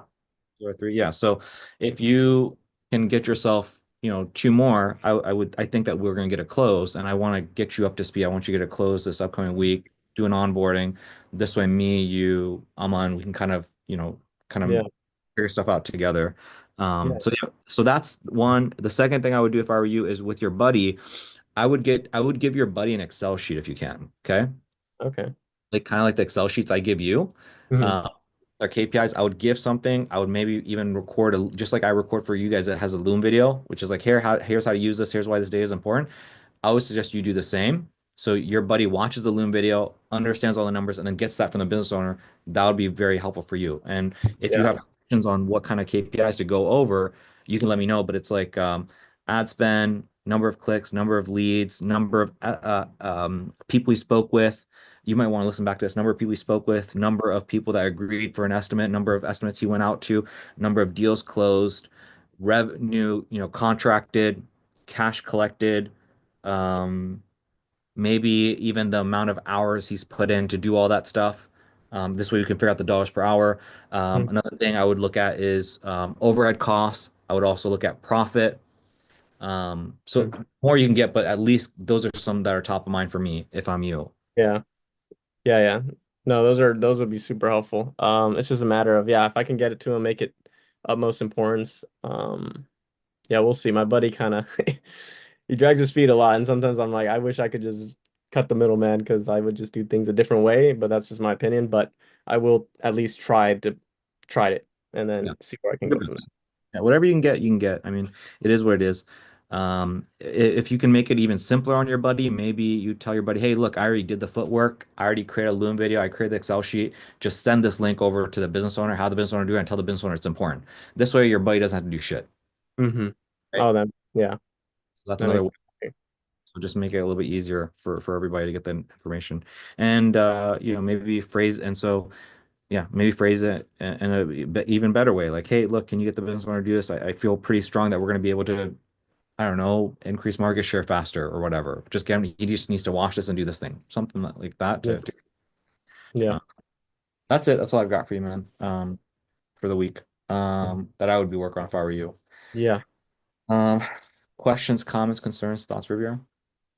Uh, that's it. Yeah, that's it. Yeah, I got Dr. Lisa to resign for 90 days, so feel good about that. And so yeah, I just yeah. So she got two closes, veneers and Invisalign just this last week, and then she closed some older ones for Invisalign and veneers like a month ago that came in, but she closed them. So basically, it feels like to her she closed four within a week, No. which is an insane amount. It's probably like 20K or something. So, Yeah. Yeah. and then I'm not going to CDA convention for where there's gonna be like thousands and thousands of dentists all flooding it. So I'm thinking like doing boots on the ground stuff since that's kind of systematized. It's so plug and play. Like it barely takes any bandwidth from my brain to like literally launch ads for dentists. So hopefully I can pick up some capital and I can continue just focus. I don't want that feast or famine mentality, right? I just want to focus on like what I'm doing, what I believe in now, and just having that stuff as a backbone would be dope. So, but that's pretty much update for me. But yeah, that's pretty much all I have. Good stuff. Yeah. Yeah. When is the dentist stuff? CDAs in like I think either 3 or 4 weeks. Yeah. Yeah. Yeah. My suggestion is, yeah, you we've tried dentists, played around with it. I definitely like it's not harm if it's not gonna cause too much trouble. Mhm. But if I were you, man, really go if I were you, try to go as ham as you can this week, next week, the week after with this free to fee stuff. Because what I'm seeing with Righteous and Aman, it's like it's a snowball, but like it's keeping again bigger and bigger. And I see more and more progress. Mhm. So I want you to kind of do that as well. And you kind of see for yourself, dude, I'm closing 2, 3 deals a week. I think that's gonna get you in a different mindset. Um, Yeah. Yeah, um, I want to get to a place where I don't need like go on these shoots on the weekends and need to focus on like things that are in my warm pipeline, so to speak. I'd rather just focus on this, obviously. Um, this is the closest I've seen you. That's why I'm kind of really pushing you here. mm, Like, when we had the HVAC, we had the dentist, there was always something a little bit broken with the dentist. It was even getting mm, the H like mm. this is as close as I've seen us. So I'm like, I want to make sure we Yeah, don't yeah. No, no, I know the importance of this, and I don't want things to distract me or get in my head. I don't care if someone flaunts 20K in front of me. Like, I want to be like, fuck that, free to fee, the 20K, I'll outsource that shit. Like, I really would want to feel like that in my heart. Like, I do believe that this is like the thing I want to, like Amon said, he likes the lifestyle of the work and stuff. I believe in that too, versus like I even though it's kind of like phone tag a little bit, like I think it's just so cool to see the impact of what a lead gives and how much you don't have to oversell to make a deal happen. I think that's crazy is the lead is the value and kind of holds the weight. So yeah, I'm excited. I'll definitely keep you up to date very much this week. I'm feeling a little bit better, so I'm hoping tomorrow I finally kind of around the corner here and I could just go ham. sounds good, man. Um, keep us posted. Okay. Really, really quick update. Yeah. Kushik, if it's okay. Okay, I you just got got I got a okay. text from no, not so good, but finally got a text back from the client. He said, "Hello, yes, I see the report. I receive all the leads. I called them, I texted them, no answer. I'm not gonna continue with the service." Oh, dang. Yeah. So I'm This is like, the awesome. guy you just closed them on This is the guy I closed last week, yeah. last week. Yeah, which is, like him and the other guy, like I do believe that they called right away just because they're so fast with me. And anytime I texted them like, hey, this lead like is ready for you, call them, like they always said, okay, got it, like right away. So I don't believe that they're like just sitting on the leads and just getting to them whenever. Two things came to my mind. One is I wonder if because they get a text right away from a 407 number and then they get a call from a local number if they just associate the 407. I actually think there's a bit of advantage for me being outside of what they know because the 407 probably sticks out more for them. That's just a that's just kind of like a theory. Um, but then to what I may just say right now, again, I don't want to give someone a hard time if they're, yeah. So how many leads did you get over to him? So, okay, how many during the trial, how many leads did you generate total versus how many did you hand off because you were able to talk to him? That's a good question. I think when I did do his, it like works so um fast. Like something about like just that time when I did it, like it was like four in a row, which I've never done before. Um, Let me see. But it might have been a lot more than that because I don't remember if he was, I think he was the only one that I did.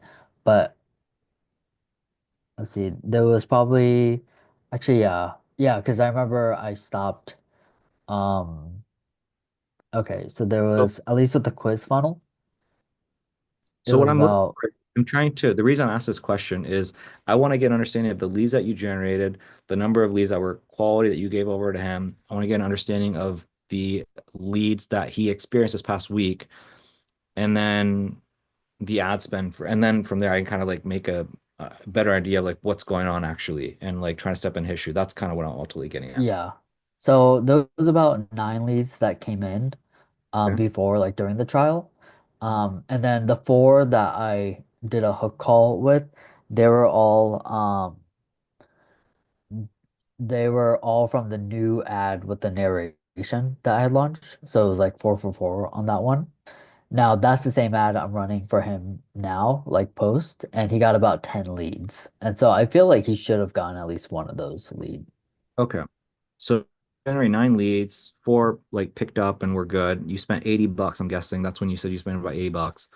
And then this week you got 10 leads. I would guess you spent about $100.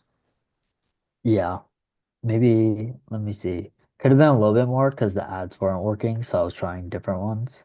Mm. But I think it was maybe just a little bit more than that. Let me see. So from the 7th to 14.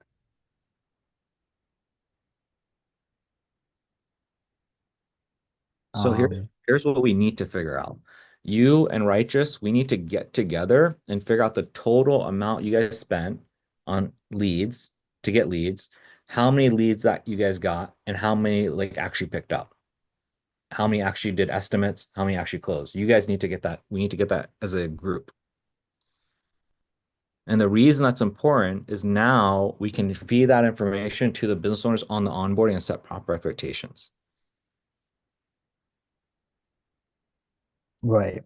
So I'm guessing because like you generate nine leads and then half of them picked up. I don't know if that's normal or not. I don't know if that's good or if that's like above average. And if you generate 10 leads from him, like what should he experience? Is it normal? Is it not normal? Um, Yeah. I don't know if 10 leads without any of them not answering is normal. so what do you think Um, what do you think happened? I think like again, I want to say that he was calling like most of them quickly. And so what I think is maybe that initial text that gets sent from like go high level to those leads, just to kind of like get a yes from them and keep them engaged. Maybe because they saw it from a different area code, they didn't associate like the Wait, what do you mean? call. So whenever you're generating leads, the nine leads from the trial, Uh, what's happening? Where are they experiencing? They click on the ad and then they get an automated text. they get an automated text and it says like, is this Sherman, right? And And then what number are they receiving the automated text from? from a 407 number. And that 407 number is from the location? Local, no, local to me because it's just under my main account. Okay, so when you did the trial, you did a 407. It was a local number to you, and is that the area that you're hooking in or no? No, So what number is that? What would the area it's like code? a 670 or something like that, like something completely different. Okay, so and then now when you were doing the actual thing, they were getting a 740 number. They were getting a 407 number, yeah. So they were getting a text from 47. If they replied yes, like this is Sherman Weber, it would say, great. Um, we're gonna reach out to your my boss David is gonna call you from this number. We're gonna reach out with this number to book a time to So you schedule. so 407 worked for you before, and then 407 Mm. is not working now. The 407 gets replies. Like people will still like I'll still get replies to my text, but apparently no one is picking up when like the two clients I've had when they called, like no one would pick up and they would text them. So what I guess what I'm getting at is like, okay, I just want to make sure I'm understanding correctly. Yeah. When you did the trial for him, you got him 9 leads, four responded, and they all experienced something with a 407 number. Is it that one more time? So during the trial, when you got him 9 leads and the four Right, right. responded, they were all those leads were dealing with a 407 number. Correct. And then now that you got him as a client and you generate 10 leads for him, those leads are still dealing with the 407 number. They're getting a text from the 407 number, but they're getting a call from my client's number, which is local to them. Okay, okay, okay. Okay. Yeah. Oh, okay. I see. Okay. Call So from I'm wondering if that's causing the issue. what's his number? His number is, His area code. let me see. His area code is 561. Okay, so here's my suggestion that you do. It's fine that he texted you that. If I were you, Yeah. I would double dial him. And I would call him, I would text him and be like, totally fine, I understand. Just really quick before I just need something before I cancel your subscription. Text him that and then call him. Okay. I know it's a confirmation thing, right? Okay. But uh reason I'm saying this is you need to get the data. You need to call him and have a thorough, like me and you, we're creating these hypotheses and these theories. We need to know for sure what Sure. happened. We need to know, Okay. did he actually work the lead? Did he not work the leads? Is your theory correct? What's going on? We need to know that for the next one. Yeah. Yeah. And I may even tell him, like, when I call him, like, hey, I went ahead and canceled it. Can you just kind of walk me through what happened just so I know and I can be of help? And then that way I feel like his guard will be down a little bit more. Um, and then I'm I would, thinking about just like, I would maybe, I get you have to play by ear, but like text him, hop on a call, and then I would try to frame in his benefits so that he actually opens up. Like, hey, look, I just want to hop on a really quick call. I just want to get a clear understanding of what happened. This way, if there's something that went wrong, I can address. I can, I also if there's something I can do, I feel terrible. I want to, I want.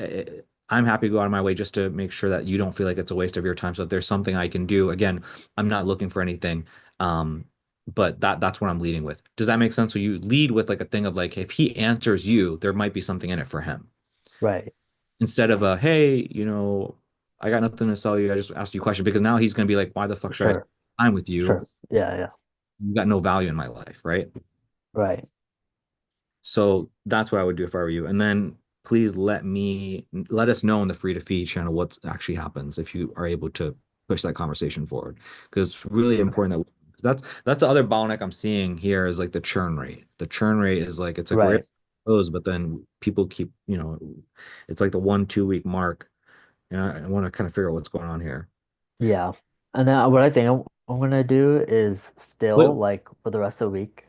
what do you think it is though? Like what do you think it is? So they get a text from 407, they're responding to the 407. And then when he calls, so I think I understand what you're getting at. You're getting at like, hey, look, I texted and called with the 407 during the trial, everything went fine. So the 407 doesn't really matter that much. And then when I'm doing the 407 now, they respond to the text, but then they get a call from a 561. They're like, who the hell is this 561? They never got any heads up, like, here's who I am, I'm John or whatever. And so that's why people are just like not picking up because they're like, who the fuck is this 561? It might be a local person. Right. No, Right. They might have saw the 4-7, got fixated on that, and then when they get called, they're not familiar with it or something. really different. Yeah. Yeah. So it could be that. Um, Wilgie, before you get going, you there? Yeah, yeah, I was there. I just wanted to ask, did you have questions? Because last week you didn't get a chance to ask questions. Is there anything you want to Mhm. ask really quick, or is there anything you want to work on? Well, I got everything pretty much answered, which is why I didn't ask anything last week.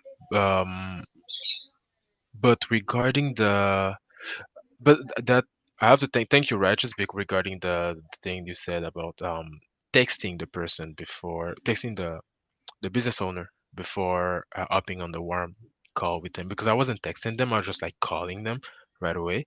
So sometimes he wouldn't answer, and I had to like act as if like, oh, maybe he's busy with the lead, and then tell them like, oh, I'm gonna try to call them maybe later or whenever he's available. But I think that's a good thing to text the business owner. I was wondering, but I just asked the question, so I was like, okay, no, I would. What else? Is there anything else that you wanted to ask? Is there anything else you want to go over that was top of mind? Anything at all? Um, right off the bat, um, well, yeah, I'm having trouble with A2P verification, but it's been like that. I mean, even when I was using my other account when I was working with search, it was the same thing. I think it's just a thing because I'm in Quebec, and then they don't like recognize Quebec, and I'm gonna have to like go through all the process. But do you guys have? Am I the only one getting that trouble? Every, Anybody else in Quebec? everybody has trouble with the A2P. If you want to just message me and Mason inside of our group, me, you, and Mason, Mason can work a little bit more closely with you, kind of give you some of the prompts and things he does to get people approved. Cool.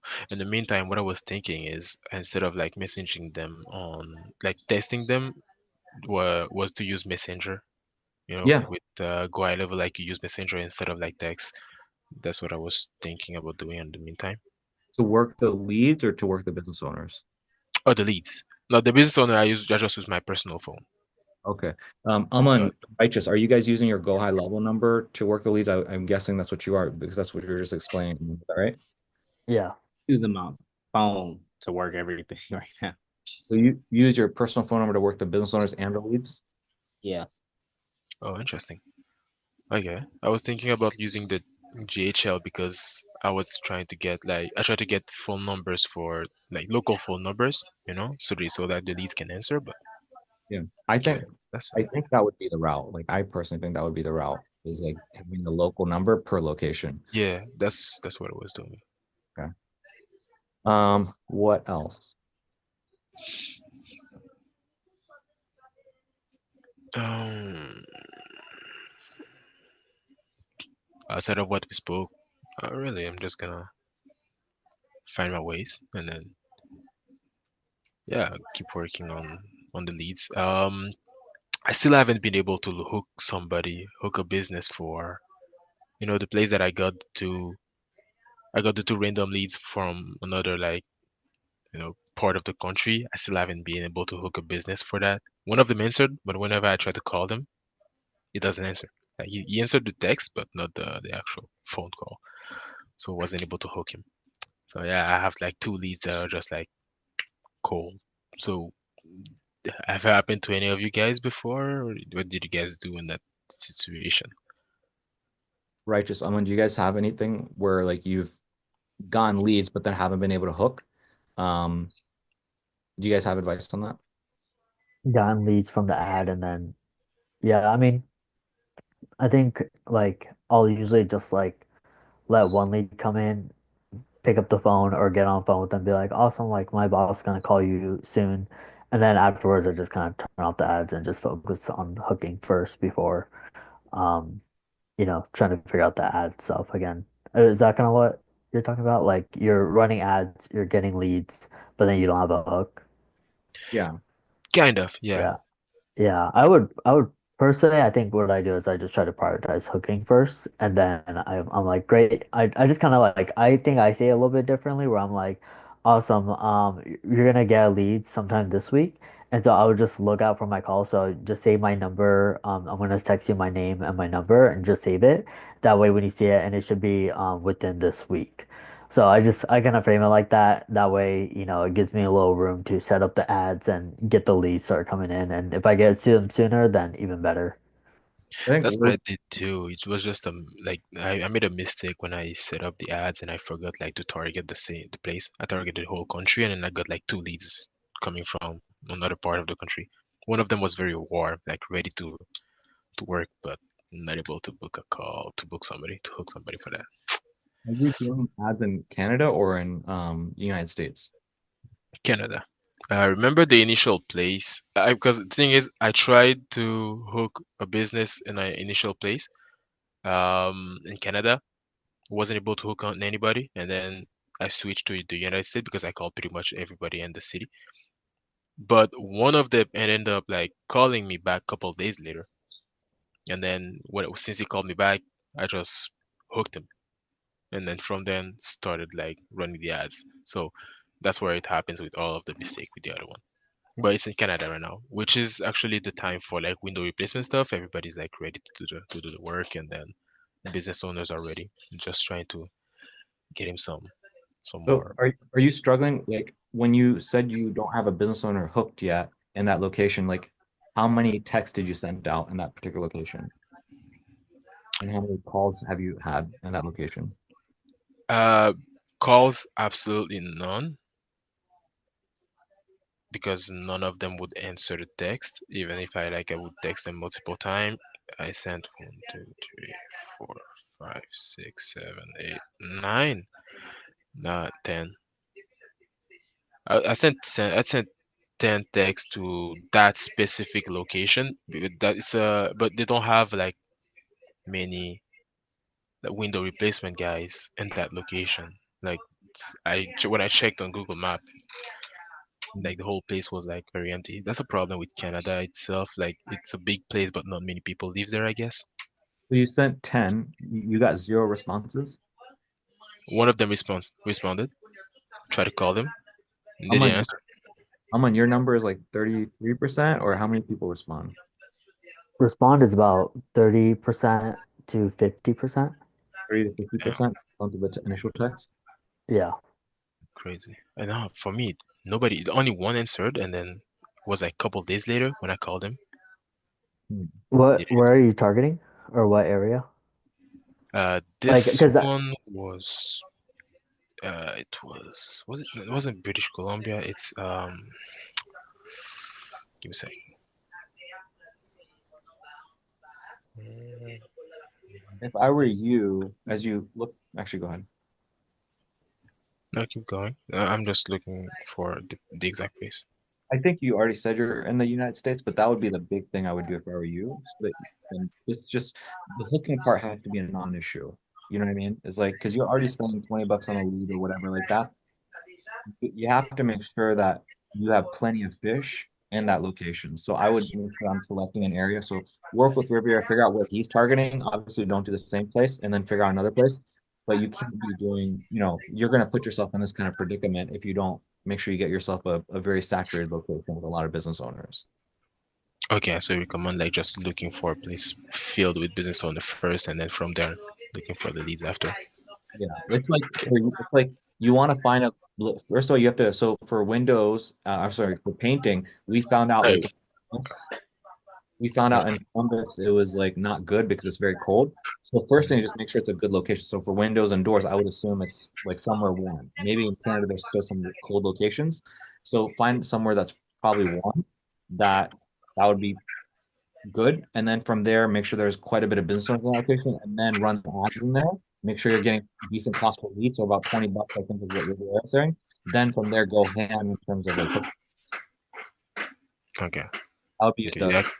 priority instead of posting local. And I wouldn't do Canada just because you're in Canada. You know what I mean? Does that make sense? That's kind of what I'm getting at. Hmm. Yeah. Yeah. Well, that's what I did, but yeah, you might be right on that one. The place where I had the thing was New Brunswick actually, which Yeah. is like So, I mean, all you can do is like, if I were you with those 2 leads you have in that location, I mean, you try the 10 business owners, try them again, then move on. There's just not much you can do about that. Okay, cool. But in the meantime, I mean, Rivera's ads were working pretty well. I don't know if he's still here, but Uh, yeah, he's still here. yeah, so yeah, his ads are working pretty well so far. What is it? Um, What are your costs? What are your costs? I'm gonna tell you that right now. Give me a sec. It's about like it's not even $20, honestly. It's just like the leads don't answer. Some of them, those who answer, they tend to, that's something that was pretty weird. They filled up the form, but whenever I called them, they say, "Oh, either I didn't fill up any form, or they're like, oh, I don't need video basement, ma'am." So I'm like, why did you call then? But Yeah. right now, my cost per lead is at $18, 18.93 Canadian, which is like maybe what's $15 US and less.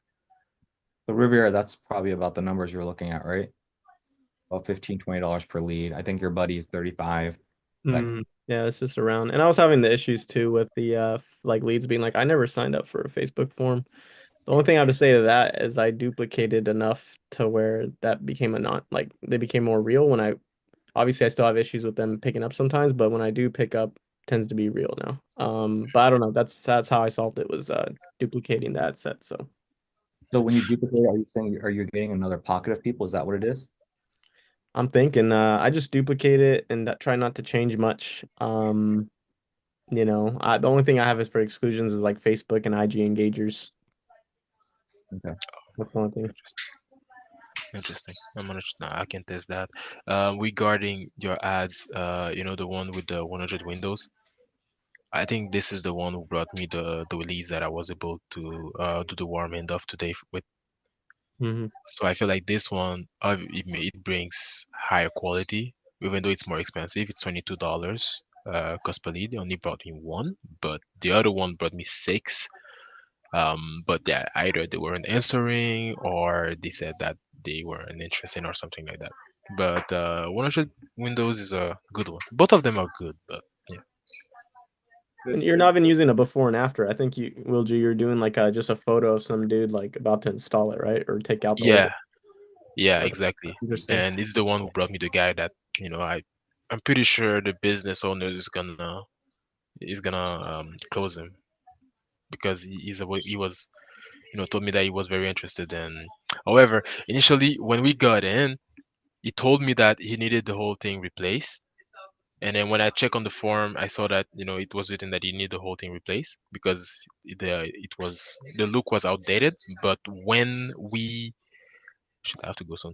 But when we hop on the call and he speak with the business owner, he said that he only wanted the window replaced, not the whole, only the glass replaced, not the whole window, which Hmm. put him off a bit. But he ended up like switching it up on him anyway. So that guy wasn't. He's good. So Wilgie, you basically have the person out in Canada that look, you have the two leads out in Canada, weren't able to hook, and then you're doing a trial with somebody right now. Am I understanding correctly? Where Exactly. where are they based, the trial? Still in Canada, in Hamilton, Okay, like close to Toronto. and then how many like handoffs have you done so far? That's the first handoff because the other ones weren't answering. And that was today? Yeah, Okay, yeah, cool. like right before the call. Okay, cool. So the idea and how did that go? I mean, went pretty well. He was obviously waiting for me because he did call me like before to ask me how things are going. Um, but it went pretty well. I followed the script as much as possible. To say like, at the end of the call, stay with me, and then we're gonna chat about like how the call went. Um, he hopped on it. He was able to book an appointment with a guy to go and check out his house to give him an estimate. Because he wasn't in the vicinity. And then after that, we stayed on the call real quick, chatted, told him about like, remember, okay, so we're gonna do like four more because he waited quite a bit. So I'm gonna do like four more with three, no, three more with him. And then we would hop on a call this weekend to do the sales call, and I re-explained the whole thing about like I'm looking to have an answer, because I have other people I'm working with, which is why it took me so. I told them which is why it took me a while to like get to you because I had other people that I had to deliver leads with before like giving a final like decision. He understood perfectly and then he was cool with it. Seems like. So everything you feel like no like red flags or anything so far. So far, no. It's just like I have to bring in more leads. No. Okay. Anyway, not like I really know what the red flags look like, but I feel cool with him so far. The You have lead to might be a little more, iffy, but him itself, like he's hungry. He wants leads. He's ready to go. Like he's been telling me that he's willing to go further than, the red region that I told him about. So, Yeah, in terms of like green flags and red flags, I mean, if you read through kind of the free to fee and some of the voice notes and stuff I'm doing with Righteous and Aman, like we're trying to suss all that out. So one thing we learned so far is, and this might not be the case for you, but at least for their niche it is, and it might be the case for you, is like we're looking for business owners that are a little bit more affluent. And so what that means is they have like disposable income. So we're not looking for people that are like broke, where they're in so much pain that they can't even afford it.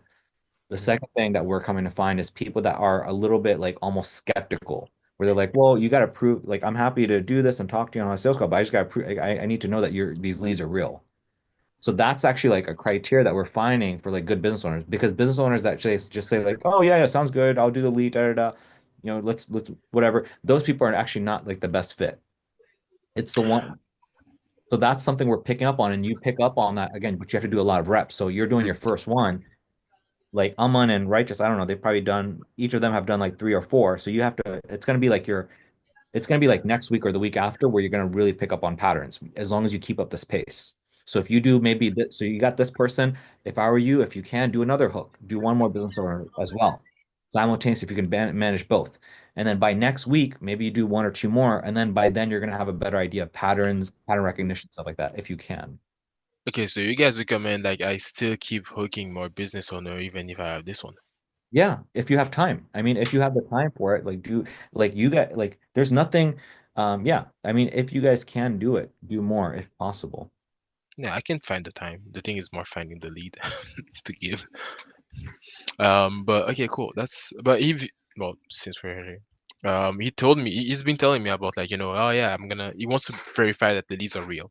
Yeah, that's a good That sign. he's saying, that he's saying for sure. The other thing I would know about do I believe he has a disposable income? I'm not that sure. I'm not that certain. I'm So not move saying he's. forward. Go I'm, ahead. Go ahead. Go ahead. yeah, I'm not saying that he's broke or anything, but it doesn't strike me as like the guy who has like a whole complete business setup. So what I mean, he uses his son to take the calls, but I got to have like his personal number, which is why I do the things directly. But his son takes the call, tells Did me he that whenever huh? did you get a chance? Did you by any chance like ask him what his current revenue is and revenue goal is by any chance? I did not. I Okay. did not. So I did ask him if there was a way like he could like bring up some people. Let's have crew. He's been telling me that now he doesn't need a crew. Most of the time he can do the thing himself. But when I push him to say, well, when I tell him like, yo, well, like if I have more leads, how can you handle everybody? He's been telling me that he's been in the business for a while, so he can find people, no issue. He's ready to like find people to the job. good sign. So if I'm you, you might want to make a note of this is moving forward. Now you know the true criteria so far. If whatever online writers are experiencing is true, that's probably gonna be the truth for you too. Is like people that so you want to have something to kind of figure that out. It's like, okay, I understand you have crew. I guess what number are you trying to get to in terms of revenue, just to make sure again we have enough people. This way I know kind of how much we should be spending for ad spend, assuming again you and I move forward. Again, you're planting kind of seed, and they'll tell you like, oh yeah, I want to get to 50K. Got it. So I guess like where are we at right now? And so that would be Okay. an idea to kind of give you of where they're at in terms of revenue versus where they want to be, stuff like that. Another thing is you want to try to bait them and say certain things to get them to tell you like, hey, I want to make sure the leads are real. How do I know that the leads? If you get those two signs, that's a good sign. But you don't want to be talking to people that you're worried about if they're broke. Based on what I'm seeing, if you talk to people that are like barely can afford it, it's gonna be really hard to sell those people. That's what I'm seeing so far. So you want to stay away from that. It's not worth it to do a trial for those people. Interesting. Okay, that's a good thing. Good thing. Um, well, yeah. I don't think it's like dead. It's not broke per se, but I don't know. We'll see. I'm gonna try to do the thing you said about like telling him, like so that I can have an idea for how many leads I'm gonna bring him, like for the ads. I mean, You could probably that's have a that. good idea. Probably you could probably go over that on the next call, the next handoff call. You could probably go over Hmm. that. Yeah, yeah. You, Tomorrow I'm gonna do some calls. So yeah. let's say you get a lead over to them, do a warm handoff at the end. It's like, hey, so how are you feeling about things so far? So this is the rate that we go. Actually, I just want to ask you, John, really quick. As you can see, we're able to get you leads pretty fast. So, the amount of traffic we can get you in leads is pretty much the sky's the limit. It depends on what your marketing budget is. Do you know like what revenue you want to get to, assuming things pan out? Do you have an idea of where you want to get to? See how I'm getting there? He's gonna tell you, he's like, Mhm. okay, got it. And where are we at right now compared to that? Just so I have an idea. Boom. Stuff like that is not allowed to figure that out. Okay. Okay. Cool. Thank you. Yeah. What else? What else is brewing in your head? Um, Nothing so far. I'm Yeah. good so far. Okay, Um, no, I think so. good. Keep it up. Stay, again, the more you can do, the better. The more you can do, the better. The higher the volume, the better. Sure. Not For just, sure, definitely. I didn't think about like keep doing whole calls, so I'm gonna keep doing whole calls, even if it's the same city, so that until I can like close somebody for sure. good, good. Anything else you want to go over? Either ask me or have a question that Aman and Righteous can or Riviera can chime in for you. Very free to do. Um, mm, no, I think it's pretty good so far. Anyway, like right off the bat, I don't have anything that pops up. Okay. Everything got pretty much answered, so no, I'm good. Okay, good, Thank good. you. Yeah, of course. Keep us All right, posted. guys. Keep your, Yeah, posting free to feed. Keep us updated on everything. Okay. for sure, for sure. All right. See you guys. Um, Aman, I just wanted to transition help Wilgie really quick. I know we were talking about the area code. Um, Yeah. where were we exactly? I'm sorry. From where we, I think I was just gonna text him. Am I just saying like, hey, David, thank you for letting me know. Oh, okay, I accidentally just sent the text, so let me just go ahead and call him. Okay, I'll be back. Aman is a clown, man. He's funny. Just a silly. Oh my goodness. Oh, shoot. Hey, Jim just texted me back. So I'm backing now. He was sick. He's been sick the last couple of days. So he said hopefully if he's feeling better, he'll hop on a call with me tomorrow at 1 p.m. So I'm back in the house. Good, good. Okay, good, good. That's good news. Okay. Where are we? Who's next? I think Jorge, Mr. Jorge, where you at? Is he here? Yeah, hello. Can you hear me What's up, okay? brother man? I ain't seen you in like 2 years. I know, I know. It's been a minute. What's Traveled going the on? world in that time. Hey, Oh man, just same old, bro. I'm over here just keeping up with the challenges, right? We have like, 4 months in now and we have way more insight, data, and just like, overall, you know, how all the systems work and everything's going around. And now we have way more insight about like the people who end the 6 weeks, how many, like, what's their LTV at this point, right? We have a few people who we increased it from 899 to now it's like, double that with like 200 a month, increasing it from like 1 month to like 4 months now. okay, But we also have some more data as far as like, man, the appointment setting is huge. okay, The appointment setting is such a big factor.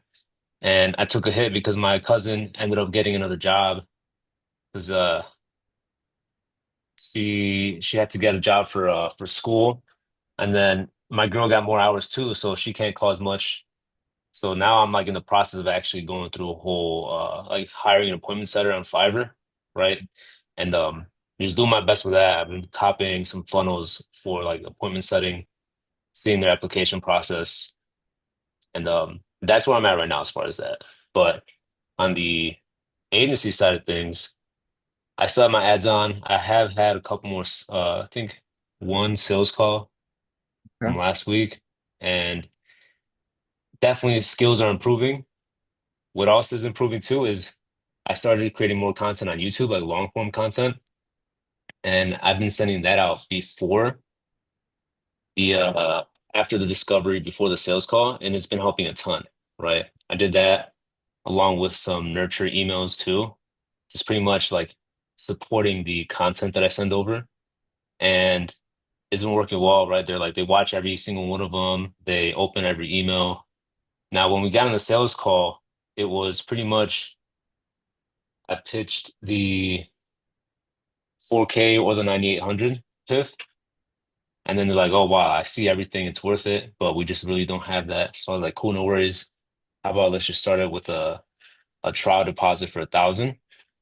And she's like, yeah, for sure. Let's do it. I just had to go back and look at the numbers for because we're gonna do the cash flow kickstart. So pretty much we're gonna do a hit it full campaign or a email campaign where pretty much we're offering a year up front for the current students. And we're just trying to make sure that the all that money up front isn't messing with their MRR. So they're not all over the place. They're like, okay, cool. We have this much here, but how is that going to affect us, in months 5, 6, 7, 8? And so I was like, yeah, I understand.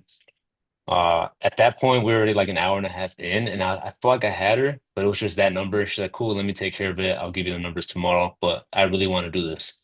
And I was okay, cool. Yeah, seems like a good, good to go. So now I'm just in that waiting game of like, she's hella busy. And so getting a hold of her has been kind of troubling. And I don't feel like she's kind of ducking me, but it really is just like her having a lack of time. Okay. And so now I'm pretty much at the point where we're just waiting for another schedule. At this call, it's really just going to be like, hey, either like, yeah, let's do it. Here's how it'll work out, or no. Okay. So what do you want to, there's a lot to unpack here. One of the questions I had is like, what are the top things you've learned in the last, 4 months regarding service delivery with that? But honestly, what's top of mind for me is like your ads, like what's going on with that. Because I actually I still see your ads. And so are your numbers up to date? Is your Excel up to date right now, or is it not up to date? As of right now, no. Okay. Because right away, I mean, what do you want to talk about for first and foremost before I actually delve into anything? Yeah. The main thing was that retargeting strategy. Okay. I also just finished, so I refilmed the same ad, but I refilmed it. I rented out a camera because I had a shoot. So I rented out like a nicer camera. It looks really nice, right? And then I figured I got promoted to brown belt. So I had that. I was wearing that. So I figured that would give me more like I just had a better hook, right? Just like aesthetically looks better, more Is this for, authority. I'm a brown belt. is this for your So client, is this for your client acquisition funnel, or is this for? yeah. Okay. So I filmed that again. It's the same exact ad, except just here at the school with the brown belt on, right? Different hook, like visual hook. But What then made I also made you do that? um I had the camera. I rented out a camera because I was filming an instructional. And I was like, you know what? Let me just I was looking at it. I'm like, man, that's old from like 2 years ago. I just got this brown belt. Let me just redo it again, but this time with the brown belt with the proven like visual hook that I had, like holding up the black belt, toss it out to the side. And I was like, let me just get that out the way. Because I remember last time I was saying, like, would it help if I film another ad? And like, even just for the purpose of just having it, I was like, let me just do it. I have a good camera now. Let's get that out the way. So I Okay. did that along with a bunch of other nurturing content. Like, the idea was to like, So that ad, the one that I'm looking at, the one where you're sitting at your desk and it was like, we'll increase your revenue by 20K or something. So is that the one that you refilmed? yeah, Gotcha. Okay. I was just clarifying. Okay, you got that. You got a bunch of YouTube mhm. nurture. Okay. What else? That and I filmed a bunch of short form content, like um, nurturing, like retargeting content. The idea behind that was using Jeremy Haynes' strategy of like pretty much putting a bunch of content in between from when they opt in to when they book a call. And like the idea was that I wanted to make it so like every time they watch 25%, they unlock the next video. And so that whole series of videos kind of like is going in sequential order. So I just filmed that just to have that, at least have some content in the back end. And then that got me thinking again, okay, how can I implement the retargeting strategy that you mentioned and then implement this content as well? And then I just started thinking about a bunch of ideas and I just didn't want to like make a move without at least, like consulting with you.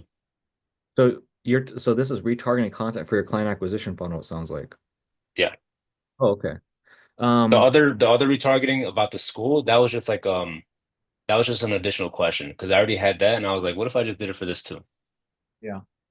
Um, I'll be honest, bro. Like, I think I don't, because I've tried to do that as well, where I'm like, I try to create a piece of content, and then if they watch this, and then this other thing gets unlocked and it goes in order, because then you take them through this journey. I'll be honest, bro. Like, I think it's way too complex. I don't think the algorithm even like works like that. I think it's just a thing of like whoever ends up on your calendar thank you page, you just have an audience and just retarget the shit out of them with a bunch of content and an ad set. So you have one ad set, you just have a bunch of creative in there. And the idea is just to blast them with that. Anybody that opts in. So anybody who books a call. Yeah. Yeah. Anybody who books a call. Yeah. Oh, okay. And what if at that point, like there was, because my question is, like, what if the audience isn't big enough, right? What if I'm not getting like that many booked calls within like 30 days? Yeah. So most people, what they're doing is most people are retargeting opt-ins. They're not retargeting people that get to the thank you page because the audience is not big enough usually. Once Hmm. the audience does get big enough, then yeah, you can play around with that. So if I were you, um, I would just retarget opt-ins. I wouldn't worry about it too much. It's not even about that. It's like like literally what you said at the very beginning of this was like, yo, appointment setting is the most important thing, right? The same thing applies here. Most people are not like most people opt in and then they may or may not book a call with you. It's not about the book call, it's about the phone call that you make and you try to set them. And then from there, you try to get them over to your YouTube playlist and get them to just digest a bunch of shit and then just get retargeted. And they get retargeted. It's like a psychological trigger where they're like, man, this motherfucker's everywhere. But they don't even need to really watch it as long as you get them on that YouTube playlist. Does And that make that's just yeah, that's by sending them just like what I did manually, like, hey, check this out. exactly? So the truth is this. As soon as you get them to opt in, bro, the truth is it's all about the phone call. It's all about like just fucking blowing them to fucking shreds, hitting them DMs, phone, email, getting them into Facebook. I don't care what, just you gotta go crazy to get that initial contact. The moment you have the initial contact, you get them over the YouTube playlist. Now you're chilling. That's it. Okay. So, I'm not, if I'm you, it sounds to me like you're kind of thinking about like a Facebook ad retargeting strategy, and I don't think it's even about that. It's the algorithm is smart enough to figure it out. Like you have a Hmm. cold top of funnel ad set, you have a middle of funnel ad set, you don't got to worry about the rest. The algorithm will do what it needs to do. You just take top of funnel, whoever hops in, boom, you just hit them up, go crazy. That's all you need to do. And then get them that. So, and then what if I'm not getting enough opt-ins though? That's the next question, right? Is it just remessaging the same people that opted in before? Because as of now, lately, I haven't gotten. It's been probably like a week or two. So what I do is I also, so for my middle of funnel, give me a second here. Let me actually pull it up. A second here. Uh,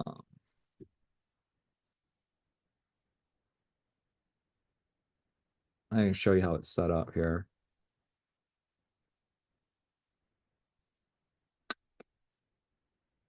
So middle of funnel. Okay.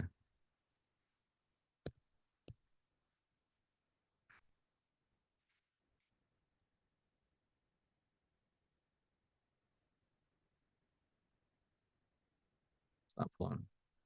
No,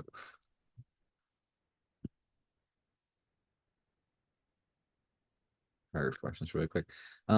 But I'll just kind of like walk you through the audiences that I've got set up. There we go. So 50% video viewers, site visitors, Facebook engagers, IG engagers. That's it. So this first one is people that watch at least 50% of my video ad. This is going to be people that the opt-in page. So I'm not actually, so yeah, I take that back. I'm not even targeting leads. I'm targeting people that just straight up visit my anything, any www.smmarketchico.com, anything. And then Facebook engagers last 30 days, IG engage last 30 days. That's it. I leave it super simple. I got literally like one ad in all of these.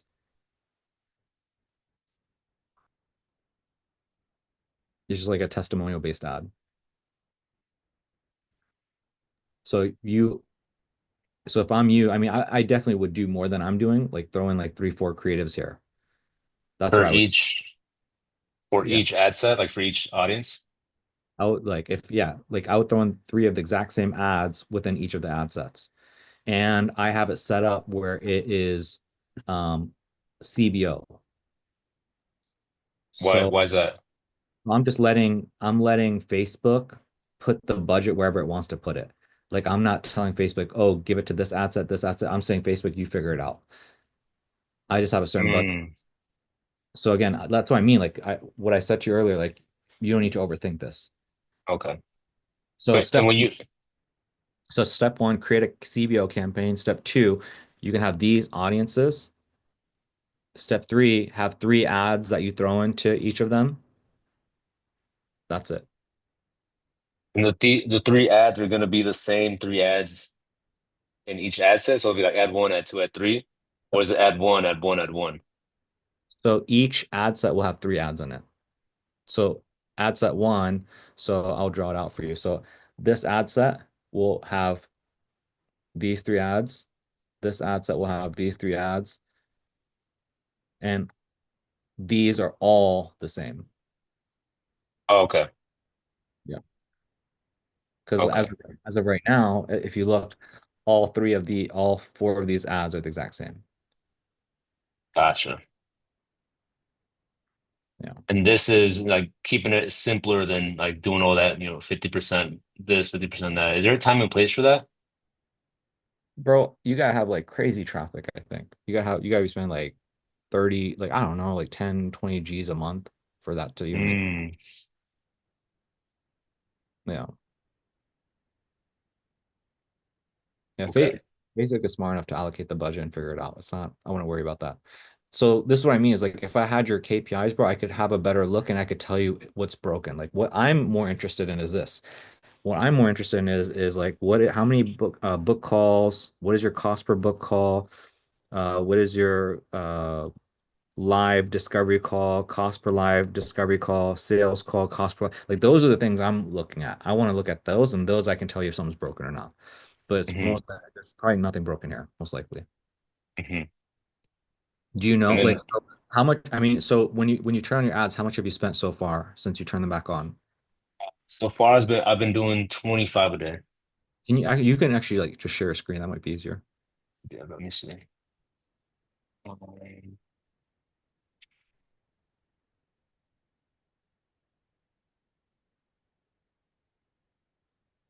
So I haven't updated them as much as I should have. Yeah, they're not fully updated. So if I show you, I don't think it would even reflect the uh the current amount.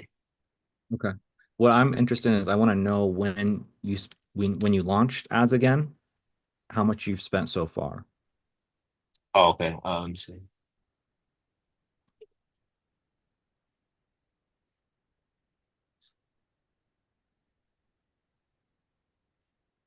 Yeah, so don't if these are not up to date, this is not important. I was talking about Okay.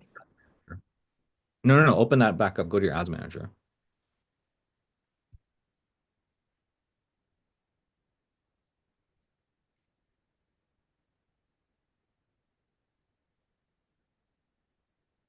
And then just filter by like whenever you launch the ads again.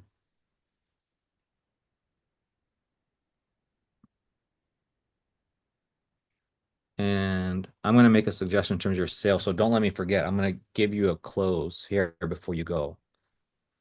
So let's click on amount spent. You can click on the left, just like on amount spent. Yeah. I just want to see what you're spending. So these are ads. Go to Let me uh, just This is the The overall campaign. yeah. Yeah, you can just click on campaigns. So you basically spent 1,567 in the past February, March, so 2.5 months. You're $8 per click. Unique link click there, it looks good. So what?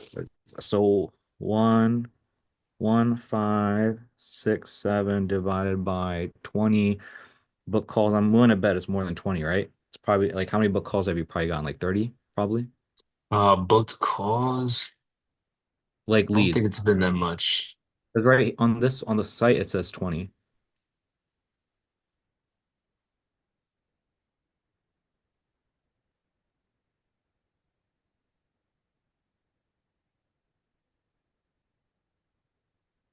I don't remember it being that much, to be honest. I remember it being 5, 7.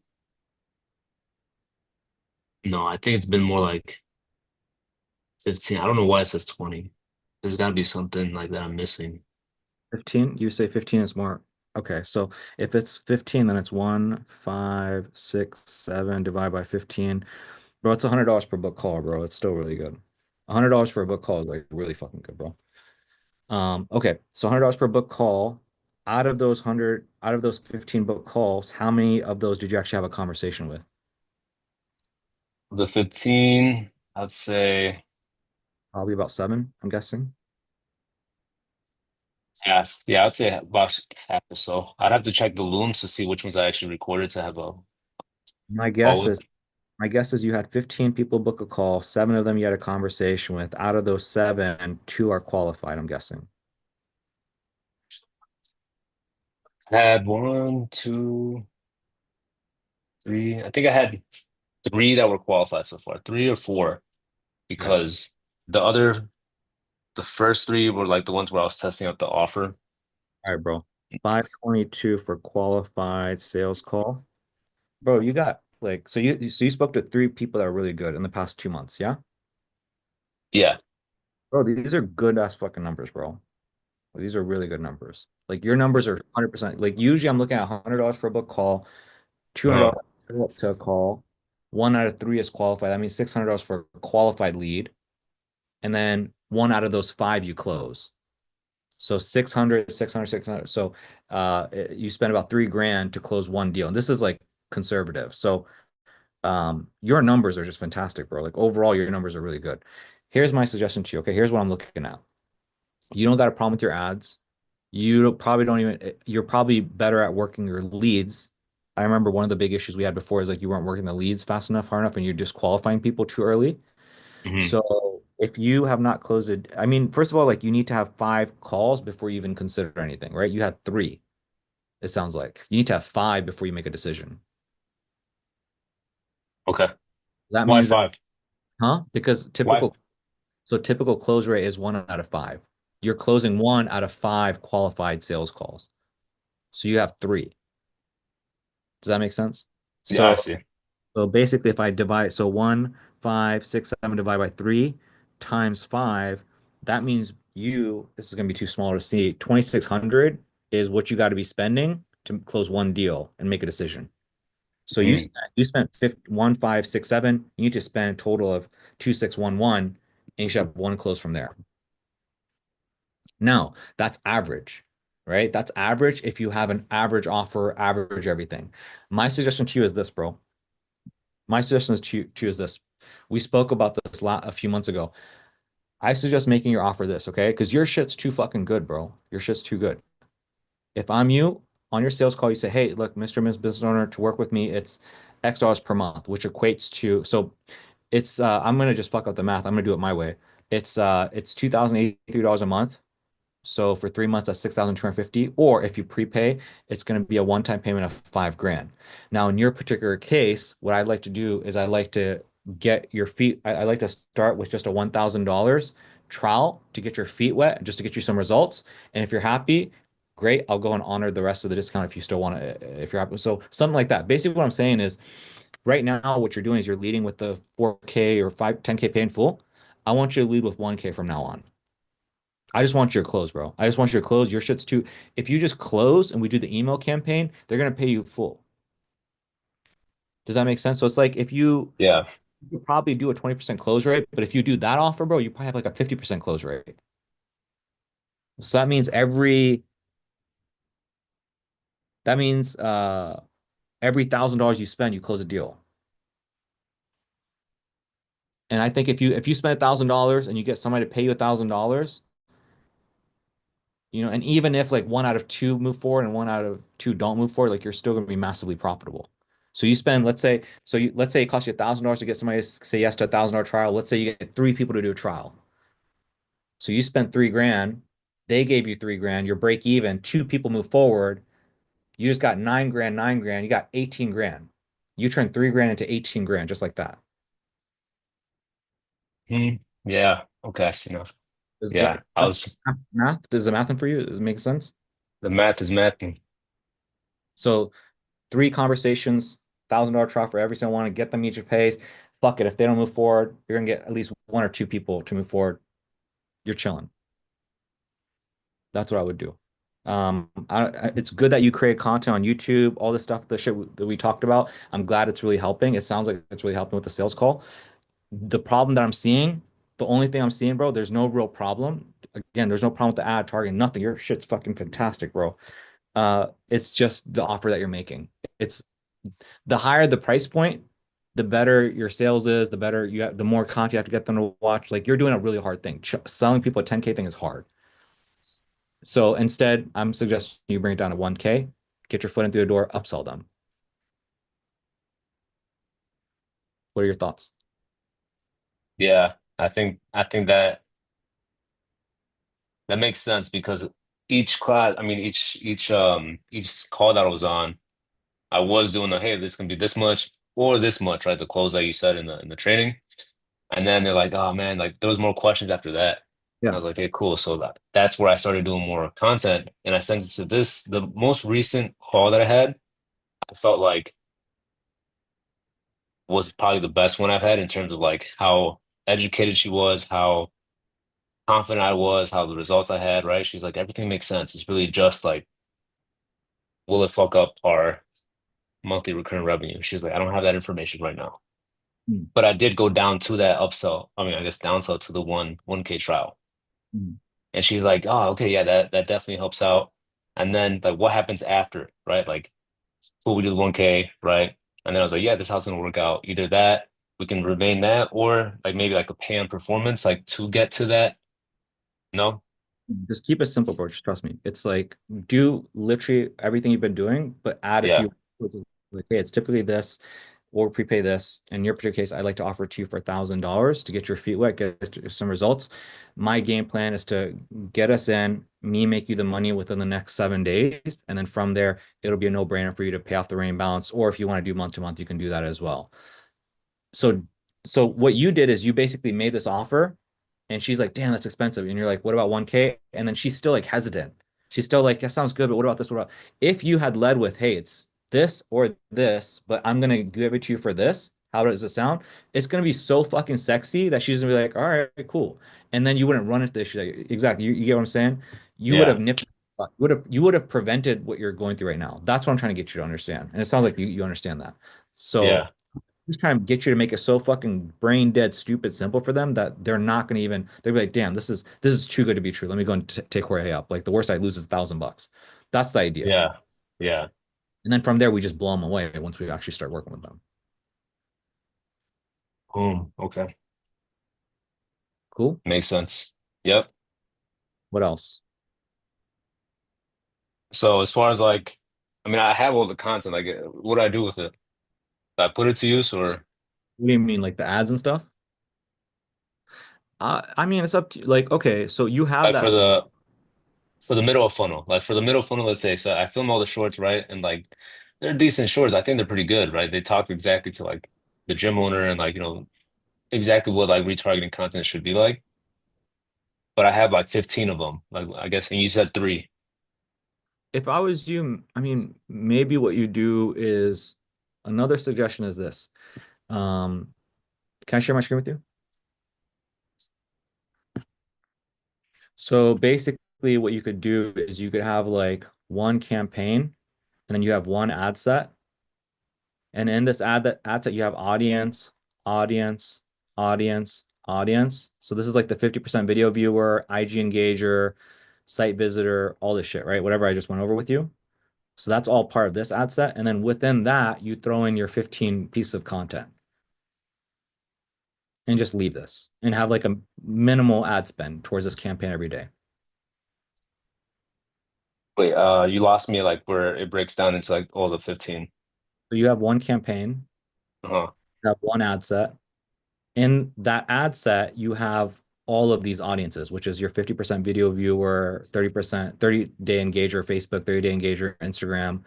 Like, Oh, okay. so there, yeah. So you basically have All multiple. combined in one. And then within that ad set, you're going to throw in all 15 of your ads.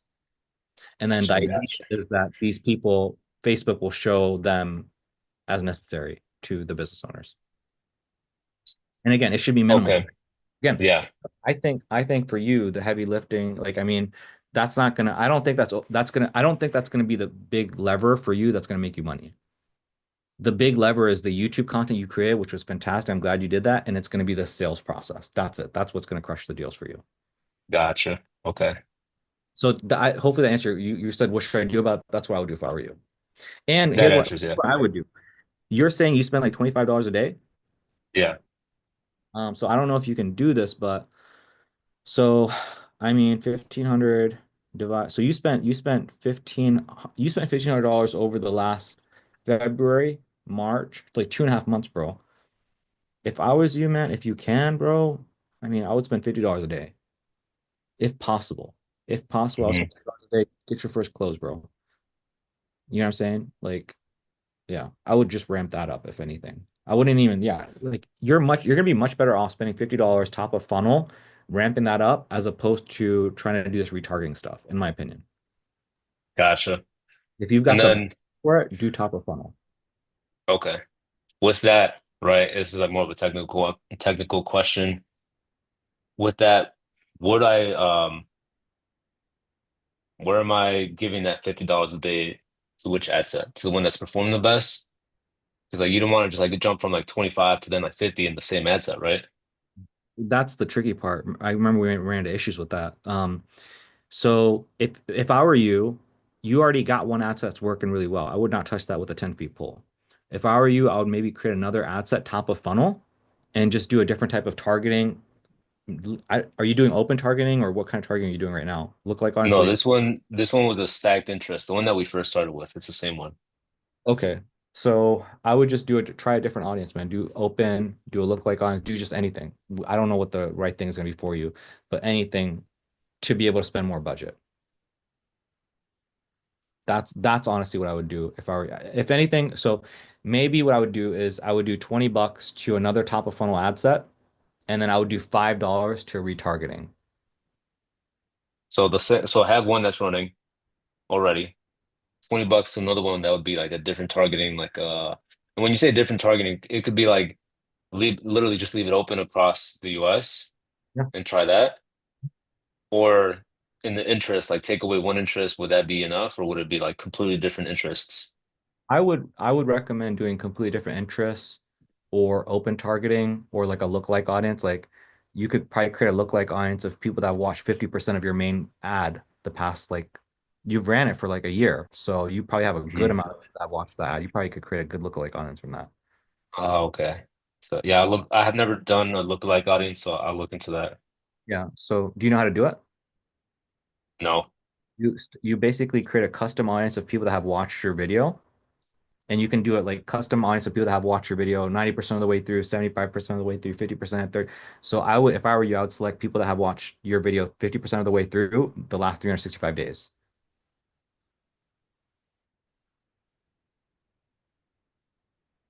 And Gotcha.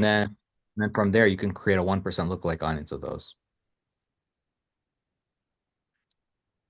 What does that mean? Like a 1% lookalike?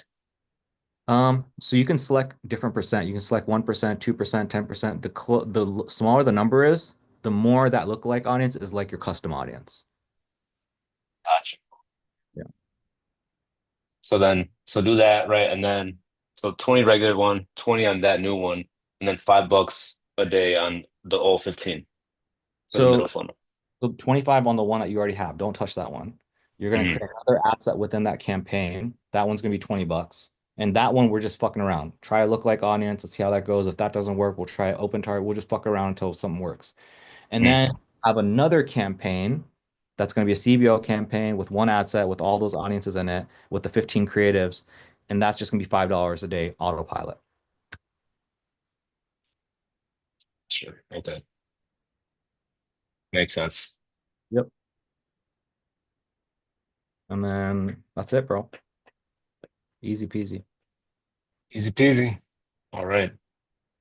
Yeah, that's it. That's all I got. As far as the service delivery side. Yeah. What are the, yeah, talking about service delivery. So you had questions on it? Did I answer them? I mean, I just, you said the way you kind of started the conversation was like, yo, there's a lot I've learned. I would just be curious, like, what are the top maybe 5 things off the top of your head that you've learned the last few months? Yeah, so Like, obviously one, increase lifetime value, like just things you've learned or things that are notable. so one notable thing is for sure the appointment setting is a huge difference maker. The second is that given everything that we were offering, right, we weren't as profitable as we thought we were, Hmm. right? Given like the actual price of all the merchandise, the price of like paying for the nutritionist who was giving every consultation, and the price of like the yeah, pretty much like the shirts crept up, like all the goods, like the shirts, the gis that crept up on us. And then same thing with the cost of the consultation for the nutritionist. And then the fact that we were not doing any supplement sales. Hmm. So we did some numbers and it's like, yeah, the first month. So lately we didn't close as many for these past couple months. So that's when it took a hit, and that's when we realized like the true I guess like the true profit of everything. And so since then we stopped working with a nutritionist, right? I'm gonna take on all the nutrition consultations, save money in that, and I'm gonna start upselling the actual supplements that we have a collaboration with. And then the third thing that was notable was the increased lifetime value per challenger, right? We're at about 30 to 40% of Increase. challengers Wow. ascend. That's really good. Dang. Yeah. And each one is averaging an additional 4 months. So that's an additional 190, let's say 200, right? 4 months, 200, 400, 600, additional like 800,000 bucks. Dang. That's good. It's really good. Good. Hmm. Uh, I've been doing more Zooms now. Pretty cool. So Zooms are actually that's another notable thing. I don't know if I mentioned to you, but yeah, I did a Zoom call, and then for the past two, I pretty much closed them, and then you don't pay in full too, right? And I revamped the script that I was originally using, and I had it on my monitor, and obviously Zoom on the screen, and I just literally went through every question. Like it was pretty cool, and like it literally just took them through the whole conversation, and boom, paid in full for the hmm. past two people. Why are you doing Zoom because of a limitation or are you, I would assume it's you did a Zoom because you had to because they couldn't come in or some shit. Now that you've done that, are you saying that you're gonna start doing more Zooms or Yeah, so pretty much, yeah, I started doing Zooms because I'm like, you know what, like this guy thought I was on Zoom, and that's it. Let me try it out, right? And then I had it on the monitor and everything else. This is kind of nice. And then from there, I was like, oh, okay, I see the opportunity in this because how my schedule is structured. It's like in the morning, I'm at home and not in the city, and then in the evening, since I'm on shift, I'm in the city, right? So I was like, perfect. I can do all the ones in the morning at home on the Zoom, and then I still have opportunities to bring people in person on site. okay, good. That's cool. Yeah, it's good stuff, bro. It's good to know. Yeah. Um, Other than that, it's just really tightening down on things as far as like just more like internal stuff, more like like check-ins and all that stuff, and like at what point am I gonna need to like hire an extra help to like start closing these people for me, right? So we're pretty much at that point. And then also we've garnered like a whole bunch of we probably have like 1,000 leads now that we can do Target. like a reactivation campaign for. Okay. Um, are you getting paid like commission over there or per hour or what? Both. Mhm. So for the for like my general like school duties shift per hour, and then for the actual for the sales I get commission. What's the move? Like, let's say we get your paid ads working, like, are you gonna shift to the agency full time at a certain point, or what's kind of bringing? Yeah, I would like to. Yeah, that's the goal. Like the point is to be here is like we had a 6 month plan, like a 6 month I guess roadmap. Now we're approaching on that like around June, and he's like, "Listen, you don't gotta go. I'm not kicking you out, but like depending on where you're at, like let's see like what's the move, right?" And I told him like he's like very like clear as far as like, my goals with the agency and everything too. So I was like, I just want to make it work here so that I can train the next person to take over for me and just rinse and repeat. Like, what does he want versus like, what are you trying to do? Like, what do you want versus what does he want? So he wants more of a like pretty much yeah like a systematized like he doesn't have to think about it like every month he knows like what campaigns going out, what offers are being made. If I'm doing like an email campaign, right? And then if I'm going to be like who's going to be handling the sales consultations, right? If I'm going to be providing the training or if I'm still going to be doing the sales consultations. But in an ideal world, we have everything systematized so he knows every month, hey, this is what we're doing. This is the proven offer. And then this is who's taking care of the actual sales. I want the same thing, except I don't want to be directly in here if I don't need to be, right? Like I enjoy being here, but if I could, 80% at home, right? And then that 20% coming here to train, do a couple consultations, right? Yeah, bro, I think for you, if you can get to your main thing is $2,000 ad spend, bro, a month. If you can do $2,000 ad spend, I think you can confidently close two people. One out of those two people you should be able to send at least. So if I'm you, this month, in April, ramp up that budget, bro. Uh, let's get to $2,000 ad spend this month, next month, and I think things could look very different by June for you. It could be that fast. And it's the same thing you saw here. Like you close the deal, but then it takes you 4 months to see if they ascend and what happens. Like that's the journey. It's going to take, so just like based on my theory, if you do these $1,000 trials and then upsell, it's going to take us 2, 3 months for this to pan out. But you got to commit to spending the money now and then making the tweaks now. I hear you. Yeah. That's it, bro. It's not that, I know it may sound like it's too simple, but it's not. Like that's literally all it is.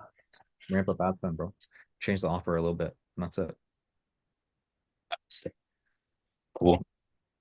Yeah, man, And that's my life story up until, the good, last couple Mondays. good, good. Yeah, no, things sound good, bro. Um, I don't really got much for you other than like that. There's some investing stuff if you want to check it out on the value drops. I felt like Yeah, that stuff was very important. I think for some of the stuff we were talking about, there's a thing I post about Tanner. So I saw you dropped them in the values. I haven't checked them out yet, but I would I would uh I would read through this for sure. This is kind of the stuff that you and I were talking about, March 22nd. mhm. And from there, I would check this out. You got maybe 10 days left for this to make some kind of move. That's it. So I'll just check that out. I think that does highly pertain to you, bro. Mhm. That's it. Aside from that, sounds like everything you're doing is very good, bro. Anything else that you want to go over, bro? No, that's it, honestly. That was like the main things. Oh, maybe the appointment setting, I'll just keep you updated with how that goes. Right. I'm trying to source somebody who's Yeah. from Colombia. Yeah, message me and Mason and the thing, because Mason like hires trains, like that's his shit. Okay, cool. In fact, I mean, if you want to like chop it up, and I'm sure Mason can kind of give you some golden nuggets right now, probably if you have some questions. Well, I don't even have like the main thing is just like systematizing everything, right? Like I have like bits and pieces of my training that I trained my cousin and my girl that, it ran smoothly. We got people coming in, right? It worked.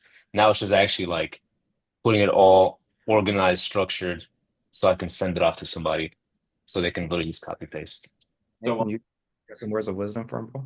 yeah. So I mean, I have an appointment setting course that I have them go through, Mhm. and it just goes over everything in terms of like what I need from them, example conversations. I personally think that meeting with your appointment setters 3 times a week until they're booking the amount of calls that they need to be booking every single day is like on par. Then, anyways, I bring them to two. But I generally have like a 60-minute course that I made that I can give you access to if you want to kind of go through yourself to see what kind of things that I put in there. But I mean, I just a couple like this month we started with a brand new appointment setter from Nigeria, and she's crushing it. Like I'm very hands off with her, and it's just really good. So I would recommend going through my course, seeing, what's inside mine, and then creating your own instead of kind of like you just don't want to be on the hamster wheel that you're on now. Like, trust me, it sucks, dude, because like if your churn is bad with your appointment setters, it sucks to get someone that was on the same level as the person that you previously had, and it can kind of be frustrating to not have a turnkey system where you can be like, hey, here's exactly what you need to do, and then update that every once in a while based on what's going on. Like, I'm at the point now where in my training videos, I'm going over like I mean, obviously, like our funnels are a little bit different in the things that we do, but like I'm teaching my appointment setters like how to reach out to, people that comment on our like polls and stories that we do, but then also systematizing it where like we post them 2 times a week and they know which days to check the polls and what times as well. So, I mean, there's a lot of things that you can do like systematically, but I would just get a really good tracker, get a really good marketing tracker in terms of like how many calls are they booking, like how many inquiries come in you should have on your side, but on their end they should track. Let me actually pull it up in terms of what I have them track.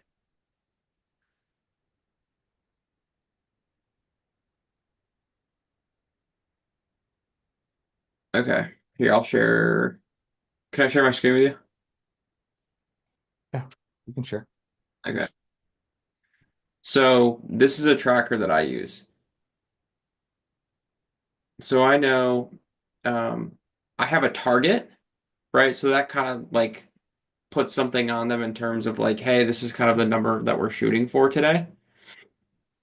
She's not done today. She hasn't put anything in, but like I have what the actuals, how many calls were pitched, how many conversations were started, and how many follow-ups she did within my CRM. So I have like literally everything and all of the numbers.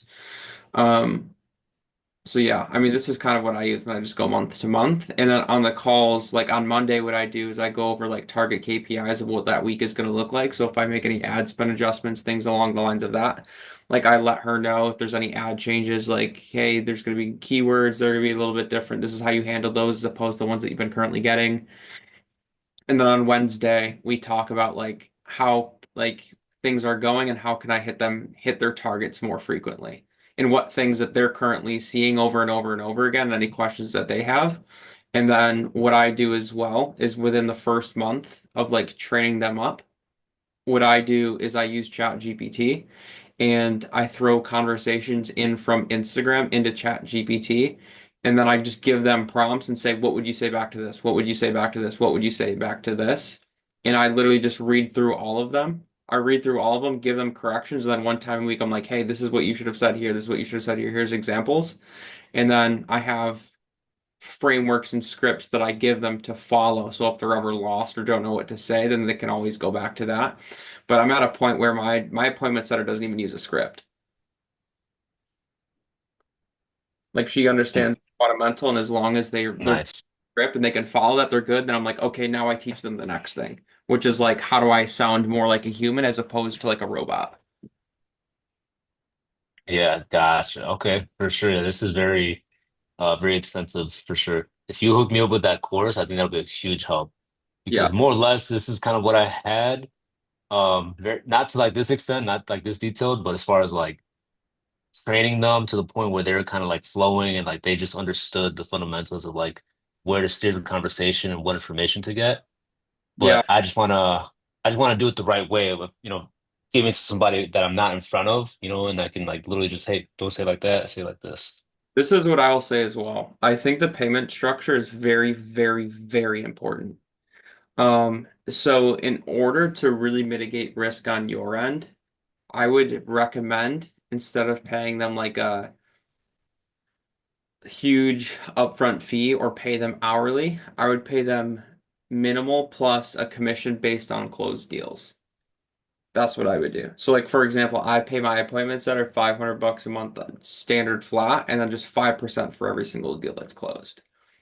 Don't do like $5 an hour. Don't do anything along the lines of that because it really incentivizes them to like actually want to hit the target. Plus we have the targets there for them. Plus if they know it's like, oh, for every 20 calls I booked, I'm probably going to get something from that, then they're happy with that as well. And at the end of the day, it's like if they're doing a good job, they're actually going to make more than the $5 per hour that they're looking for anyway. That $500 per month, Mason, is that like contingent on they have to hit these numbers? If they don't hit these numbers, they don't get paid the 500, I would assume. So that's a really good question. So I never start the base pay at $500 unless they book 5 calls. So they have to book 5 calls first in order for me to even pay them anything.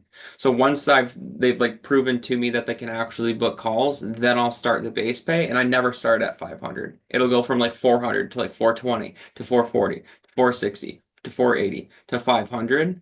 How are And you, how are you going from like, okay, hey, I'm gonna start you at 420, and then after that, if you hit this, I'll get you to 440. Like, do you set those incentives before you actually hire them on?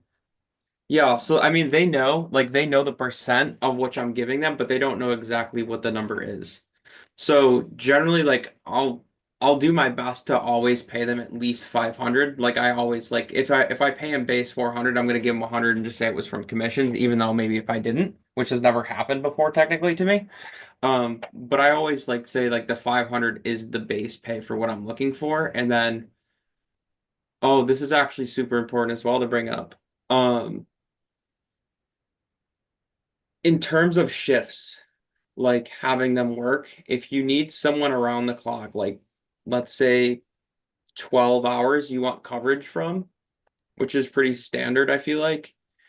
If you're gonna do it every single day, so Sunday all the way through Saturday and Sunday again, so like every single day, I would recommend you can do 2 appointment setters at a lower rate.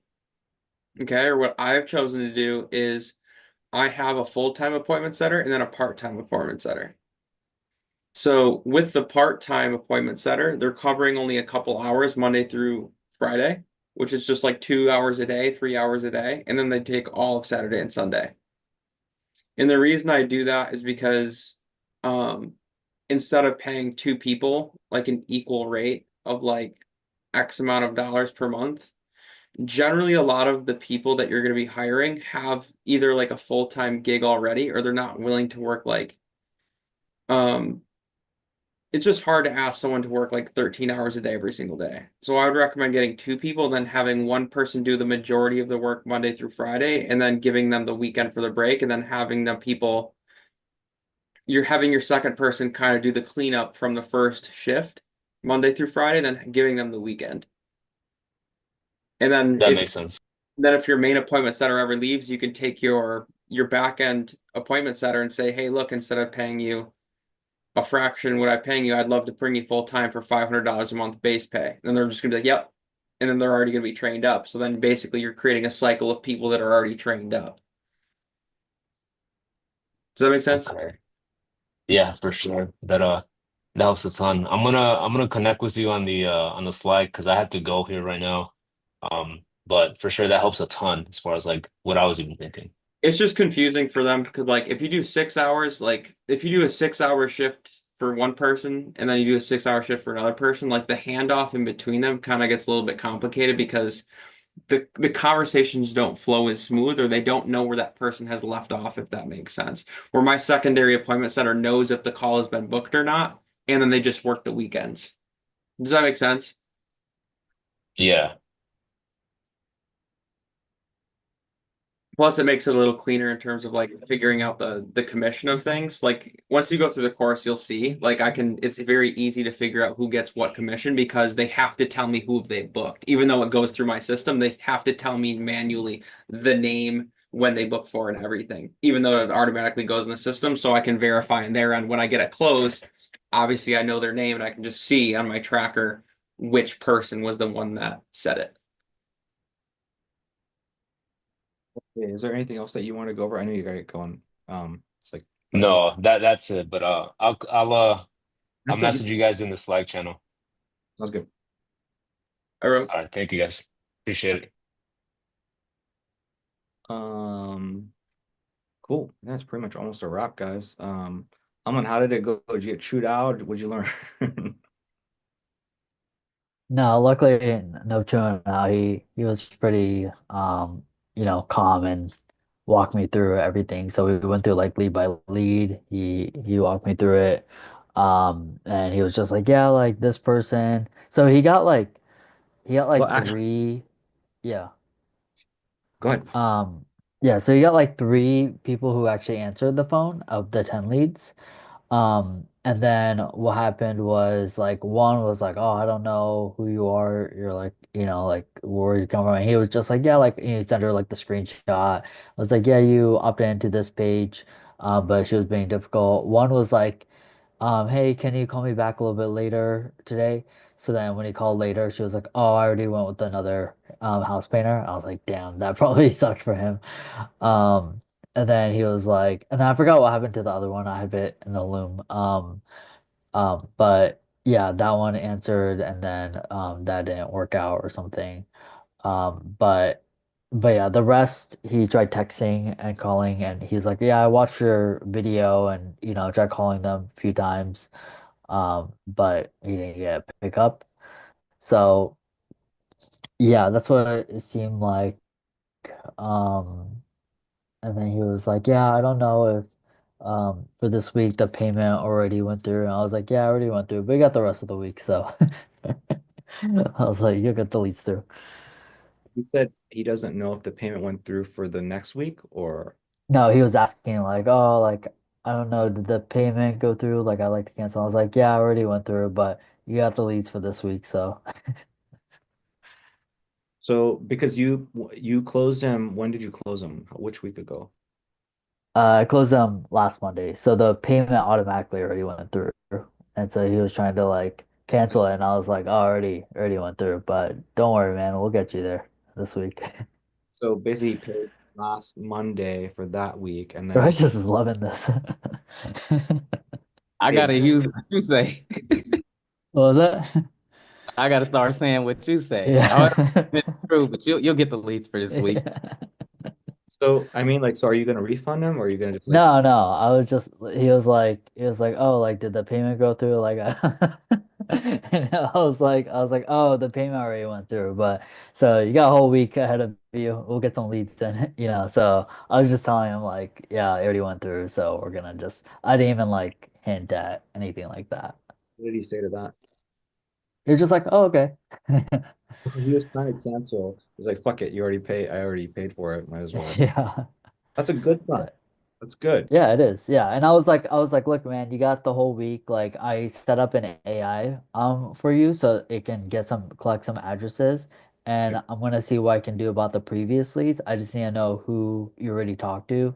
And I just want to end this relationship on a good note. Like I want to try to get you some closes this week. That's how I just try to frame it, just to kind of make him feel a little bit more positive. I don't know if I would have said that whole thing at the end of like, I want to make sure we end on a good relationship. I like what you said. Go ahead, go ahead. Yeah, I don't think I necessarily said the word end because I was trying to be mindful of like how I frame things, but it was like, I might have like said a little bit something about like, like towards the end or something, but I get where you're, Yeah, you probably understand what I'm getting at, which is like yeah, have an opportunity to still savage this. That's why. That's yeah, so it's like you said what you said. That was really smooth. And so we're gonna continue with this week. And so if you're able to blow them away, there's something there. So I have thoughts, guys. All right. All right. So okay. before I get into my thoughts, but I don't want to shift anything yet. What Yeah. do you guys think? Like, what do you think happened? Like, to me, it almost sounds like here's what I think happened. The guy is getting leads, the guy's closing deals. You do this thing. He doesn't, even though you gave him whatever you gave him, he still doesn't have proper expectations of exactly how ads work. And even if he has proper expectation, he doesn't, but even if he does, he just has life way easier the way it is right now. So 100%. yeah, so you have two things going against you. He already has life going a certain way, and that whatever you gave him, he still isn't fully educated on like, hey, like, this is fucking normal. Like what you showed me is like that's fucking fantastic, bro. He had like 10 leads, three picked up, one already fucking paid money. He just was late to it. Like if I'm him, I'm like, bro, like that proves it fucking works. You just didn't close it. Somebody else closed it. Right, right. Um, so I mean I have thoughts, but Yeah, same. what are your guys? So again, I'll see if it's a repetitive thing. I mean, it kind of seemed like it was the same with the Pierre guy, where he already had a good thing going and stuff. I think, well, either I have to find someone who's a little bit more pain and doesn't have like that sort of like system already built for them, or what I'm thinking and what I think is possibly may work is one, I'm gonna see how this AI stuff goes and basically where they only have to deal with the leads that because I think the biggest thing across any clients I've worked with is just exhausting to constantly reach out, get rejected and stuff. So like depending on how well this AI stuff works, like with the texting, let's say 1 in 4 people gives an address and they just have to confirm a time. They just have to say, yeah, I can do the Tuesday, on this time. Does that work? Um, then obviously I think that would make their life easier. And then of course I think where my brain went to just because I have experience with this is and again this isn't something I'm thinking right away, but again the AI calling where it just gets them on the phone and says, hey, like great, like let me just pass you over to my boss and then they only deal with the calls that come to them basically because the AI just gets them to say like, yeah, I'm interested, and then it just forwards the call or transfers the call, and then if they don't pick up, that's on them. What I'm thinking something completely different, but those are all valid things. Righteous, what are you thinking the solution is? I really don't know. Um, you Mason, and no, what was you about to say? I was gonna ask Mason what he thinks the solution is, but go Oh, ahead, Righteous. yeah, no, I really don't know. What were you gonna say though? What were you gonna say? No, I wasn't gonna say anything. Other than that, like I don't know what the solution is. Like I'm still trying to figure it out. So Mason, we're the guys are coming in, they're hooking, they're closing, but retention is like 1 to 2 weeks. What do you think the solution is? Like, what would you do? I have an idea what I would do, but what do you think the problem is? What would you do based on what you're listening to? I would see if I could do a fast cash injection. Okay, That's what I would do. okay. I think it's a good idea, actually. The on, well, I mean, I would try to cover the onboarding that, you know, not every single lead's going to be a booking. Okay. So, what are you guys' thoughts in terms of being able to do on a fast cash? Do you guys think you guys can? I mean, do you think you could try fast cash? Do you think that would be possible? But they probably don't have a. If they these guys probably don't have a list, Mason, because they probably haven't ran ads and stuff. They probably don't have a big ass list. Of, well, I mean, you guys are both doing painters, right? Yeah. Yeah. So I think I mean, there's different ways to do like fast cash injections that I think would work for you guys specifically because it's not like someone needs their house painted again. But if you did a referral based one, I think that could also work. Hmm. And Yeah. they have to have a list of people that they've done before. Like obviously maybe they haven't ran ads, but they have to have a list. You know what I mean? Dude, I saw something really cool. So I was watching this podcast. Go ahead, actually, Mason. I don't want to interrupt you. Go ahead. No, no, that's all I was gonna say. No, that's a great idea. So you guys might want to write this down. So fast cash in terms of their list, fast cash in terms of referrals. I saw something really cool. I was watching, so Layla Hormozy and Alex Hormozy were interviewing the founder of ButcherBox. Did you guys see that by any chance? No. It was really good. But basically, the guy from Butcher Box was explaining, he was like, they tried a bunch of referral programs and shit, and here's what works. So person A is a customer of Butcher Box.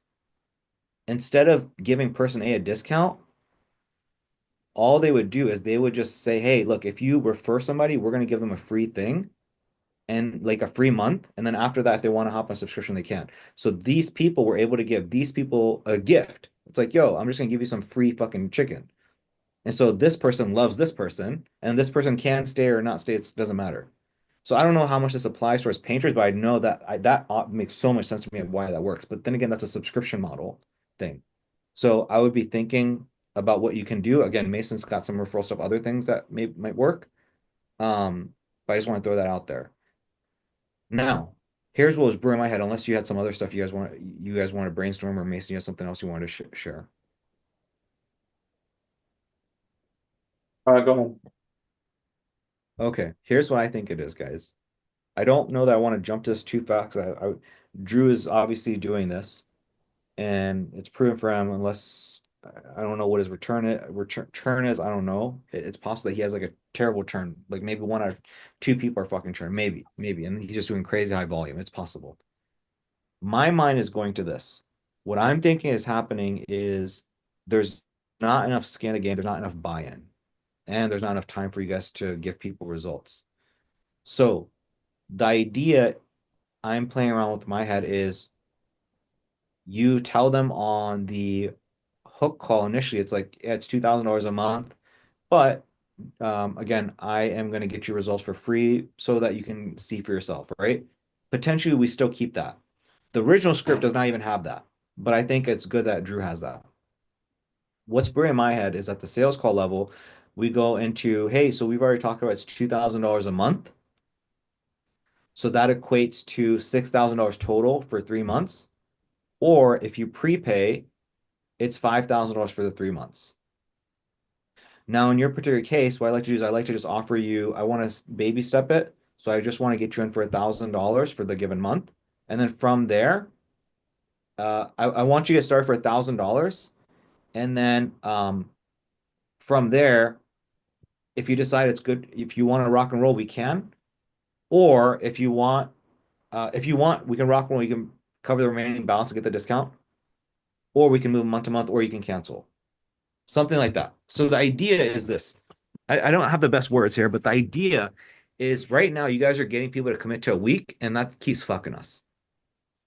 If we can get people to commit to a month, bro, Yeah. that's the fucking cheat code, I think. We get people to pay just a little bit more by the way we frame it. And within that month time, we can build enough know like trust, get them to commit. They're in it and right now, these people are just not committed because you give them a week. We give them a fucking week. They're all fucking like, ah, no, this isn't for me. Bro, that motherfucker, you got him a good ass. That's fucking good among what you got him. Righteous, you got this motherfucker 2 deals. Bro, this shit fucking works. We are just not making people commit enough. That's the problem that I think I'm seeing. So I think that's the solution is making it a month in that time frame. If you can do Mason's referral stuff and all this stuff, the fast cash, like that's gonna be fucking cherry on top. And we just gotta frame it better. We just have to frame it better. That's the problem. Is like they're thinking, oh yeah, it's a pain in the ass. No, if they commit to a month and we check in and say, hey, no, this is normal. You gotta keep going. Do the fast cash injection. They see the fucking benefit. They make like 10, 15 grand the first month. We're good. We just gotta get them to let us help them enough that they can make that fucking 10, 15 grand. That's what we gotta do. That's what's brewing in my head. Yeah. I agree that them taking week by week is not enough skin in the game. Um, yeah, honestly. I think I think either just getting them commit to a month, I really like. It's just a matter of like, okay, how do we yeah, I think it's just kind of figuring out from there. I do think there's kind of like maybe some value in everything that was kind of said. So like obviously the fast cash would be really cool to get down. Um, obviously I'm gonna test the AI stuff this week, see how that goes. Um, but yeah, Even if we say $500, like even if we have to, guys, even if we, because right now we're saying $500 per week. even if we have to say $500 for the month, and then somehow we psychologically prime them to say, I'm committing a month, Right, right, that's what we need to do. We need to psychologically make them commit to a month. That's the key. right. And if we can do that, that's going to buy us enough time, I think. Do you think that like what you I agree with what you said. I think that is much better as far as getting them to commit for a month. But it's like on the onboarding, just maybe have something to where like you got week one, two, three, four, and then just try to have something like we can just drill in like to make them get to that month like the I mean not the yeah the second month or something like that to drill it in like so the first month, you got week one, two, three, four, and then month two. This like just make it to a point where they really want to, they forget month one. They definitely want to get to month two, and they know month one is kind of just testing the waters out, getting to see how they like it. But I don't know. I understand what you're saying. You're basically saying like, how do I prime them so that they have certain things they expect out of week one, week two, week three, week four, so that Yeah. they feel like it's normal, it's a month-long process, so that they don't expect to make $1 bajillion in like the first 7 days. Right. And then like month two is like this is where we really can dial things in. And it's like, that's when you can probably throw in the fast cash list or the fast cash or I, something I like think that. I think the trick is so I think that what we did with the week one, two, three, four that you and I'm gonna have for your onboarding, that's the purpose of that actually. The purpose of the week by week is to prime them so they have an idea of like, okay, here week one, what we're doing is we're getting you a few leads. Week two, you're gonna get a little bit better at leads. Week three, you should close the deal by then. Week four, we're in a place where if you want to ramp up, we can ramp up. Does that make sense? That's Yeah. kind of and so now they're like, yeah, that makes sense. I'm baby stepping by week four, I'll be a pro. And then so they're of that mindset. Okay, it's a month-long commitment. And then within that month, we are going to start with the fast cash. Like you will start with the fast cash within the first 7 days. The idea is the moment somebody signs up, we do the fast cash injection like within the first 7 days, make them a shit ton of money within like week two. We'll work together. And then by week three, they close somebody from paid ads, for example, or week two. So I think that's what it is, man. I feel pretty confident after hearing this from you guys multiple I times. I feel like for me, I'm kind of thinking about it. I don't know if I fully because like I'm thinking about it from his perspective. He called 10 people, 3 people answered, and then he didn't get a quote. Like I feel like if he even got like schedule a quote or schedule a time to come out for an estimate, he may have felt a little bit more motivated. But I'm thinking like, okay, even if he's committed for a month, he's still thinking like, okay, if I have to call this many people to get a close, like I don't feel like it's worth it. Where all my time, I'm getting so many bookings for estimates to, and these are all referrals, these are all through real estate, like these are all just coming to me. I don't have to work for it. So like even if he did have the extra time and he closed one during week two, I don't know if it would still be worth it for him. And like, Probably not him. Him in particular, probably not. okay, okay. I'm not saying like, yeah, I'm saying like overall, like him, he's, I think, just not going to fit the archetype that we're looking for. I think the Yeah, issue, because the archetype is gonna change based on what we talked about earlier. So like what we talked about earlier, where people are like, "Yeah, I'm just skeptical if this works, but I have the money." That's our archetype, and I don't know if they're gonna be the ones that are gonna be able to get through a bunch of leads.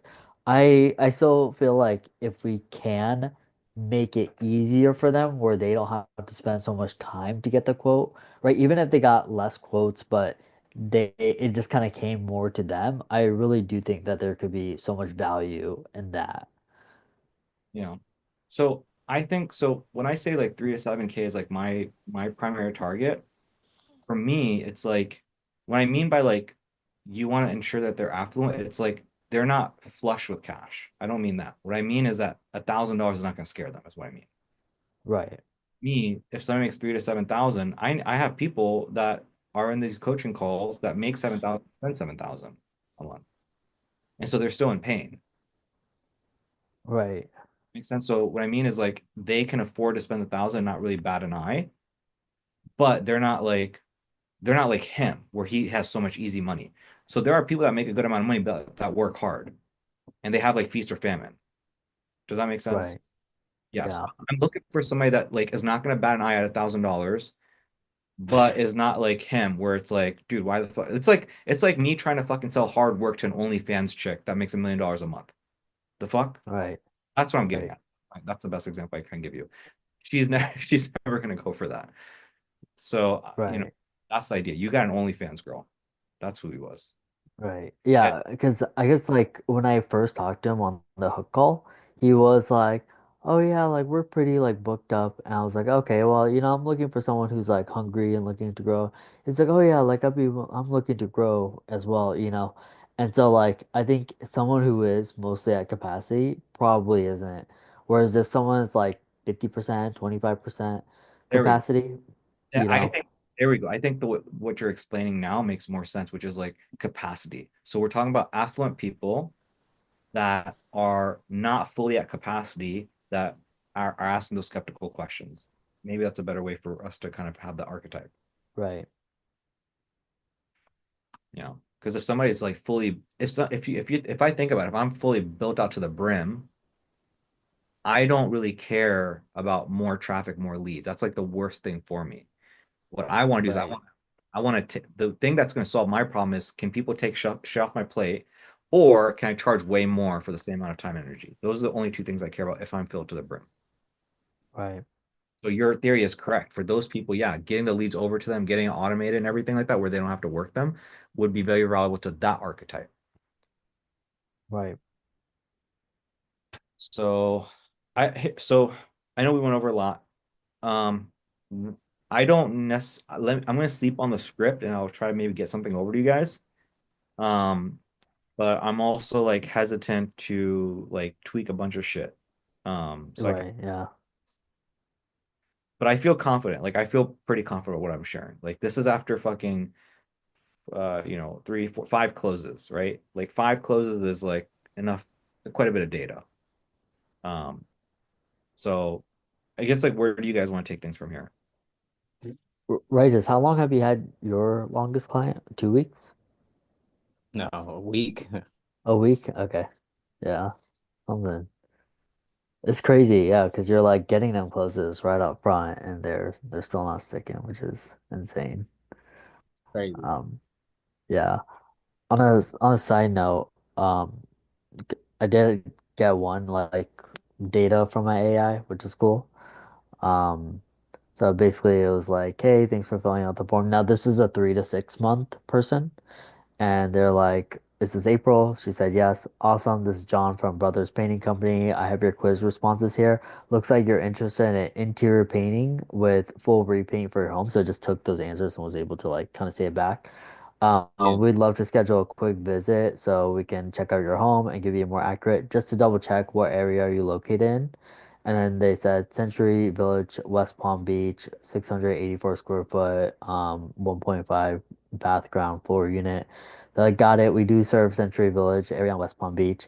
What day works best for us to come out and take a look? And they're like, I'm not sure yet. I'm returning to full-time work this week. No problem at all, April. Just let us know when you have a better idea of your schedule. We're flexible and can work around your availability. In the meantime, is there any specific you're looking for in your painting project that you like to share? And she's like, no, just one color. It beige throughout the condo. Trim is already white and in good condition. They're like, sounds great. A nice beige can really open up the space. When you're already scheduled, just shoot us a text. We'll be here to help. And is there a particular day this week or next that you think might be some good time to like schedule? And she's like, won't know until I start working on one and say I'll be in contact soon. Thank you. They're like, okay, got it. Just thank you for considering us. We'll talk soon. And then she said TTYL. So I think I did a great job like asking like follow-up questions and like doing it. So I Yeah, mean, I'm pretty excited to see where it goes. I think it's Fire. very promising. Yeah, Thoughts are, what if you could you throw in some urgency and scarcity probably.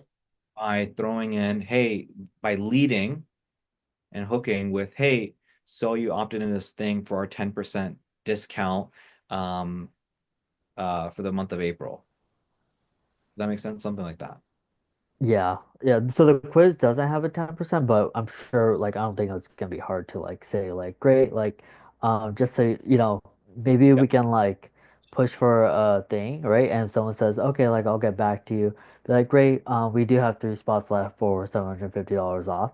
And so just let us know by, and then I can tell it maybe to like say 2 days from now. So like by Thursday or something. I would, Um, for you know, you, I would lead with that as the promotion. So it's like fuck the ad. It doesn't have to say it on the ad. Okay, yeah, fuck yeah. that. I would say is I would open it up with like what was your opening message? It just says, "Hey, thanks for filling out the form for our paint offer. Is this April?" Okay. And then April responds, and then what does it say next? Awesome. This is John from Brothers Painting Company. I have your quiz response here. It looks like you're interested in blah blah. We'd love to schedule a quick visit so we can check out your home and give you an accurate quote just to double check what area you're located in. So I have to sleep on it, but like it could either be right there or it could be the opening message. The opening message was, "Hey, it looks like you filled out this thing. Am I speaking to April? By the way, this is for $750 off for the month of April." Yeah. Something like that. So right from the get-go, they see the offer somewhere there. I don't know exactly where it is, but Yeah. somewhere right there. I feel like yeah, the second text where it says like, awesome, it looks like you're looking for here.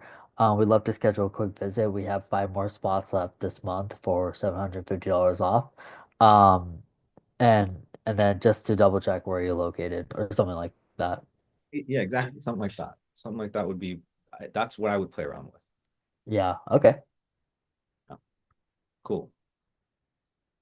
Progress. Yeah, Making progress. yeah. But you know, he paid for the week, so I want to just try to use that towards data and like, you know, I really think with the AI texting, it could be um like a Yeah.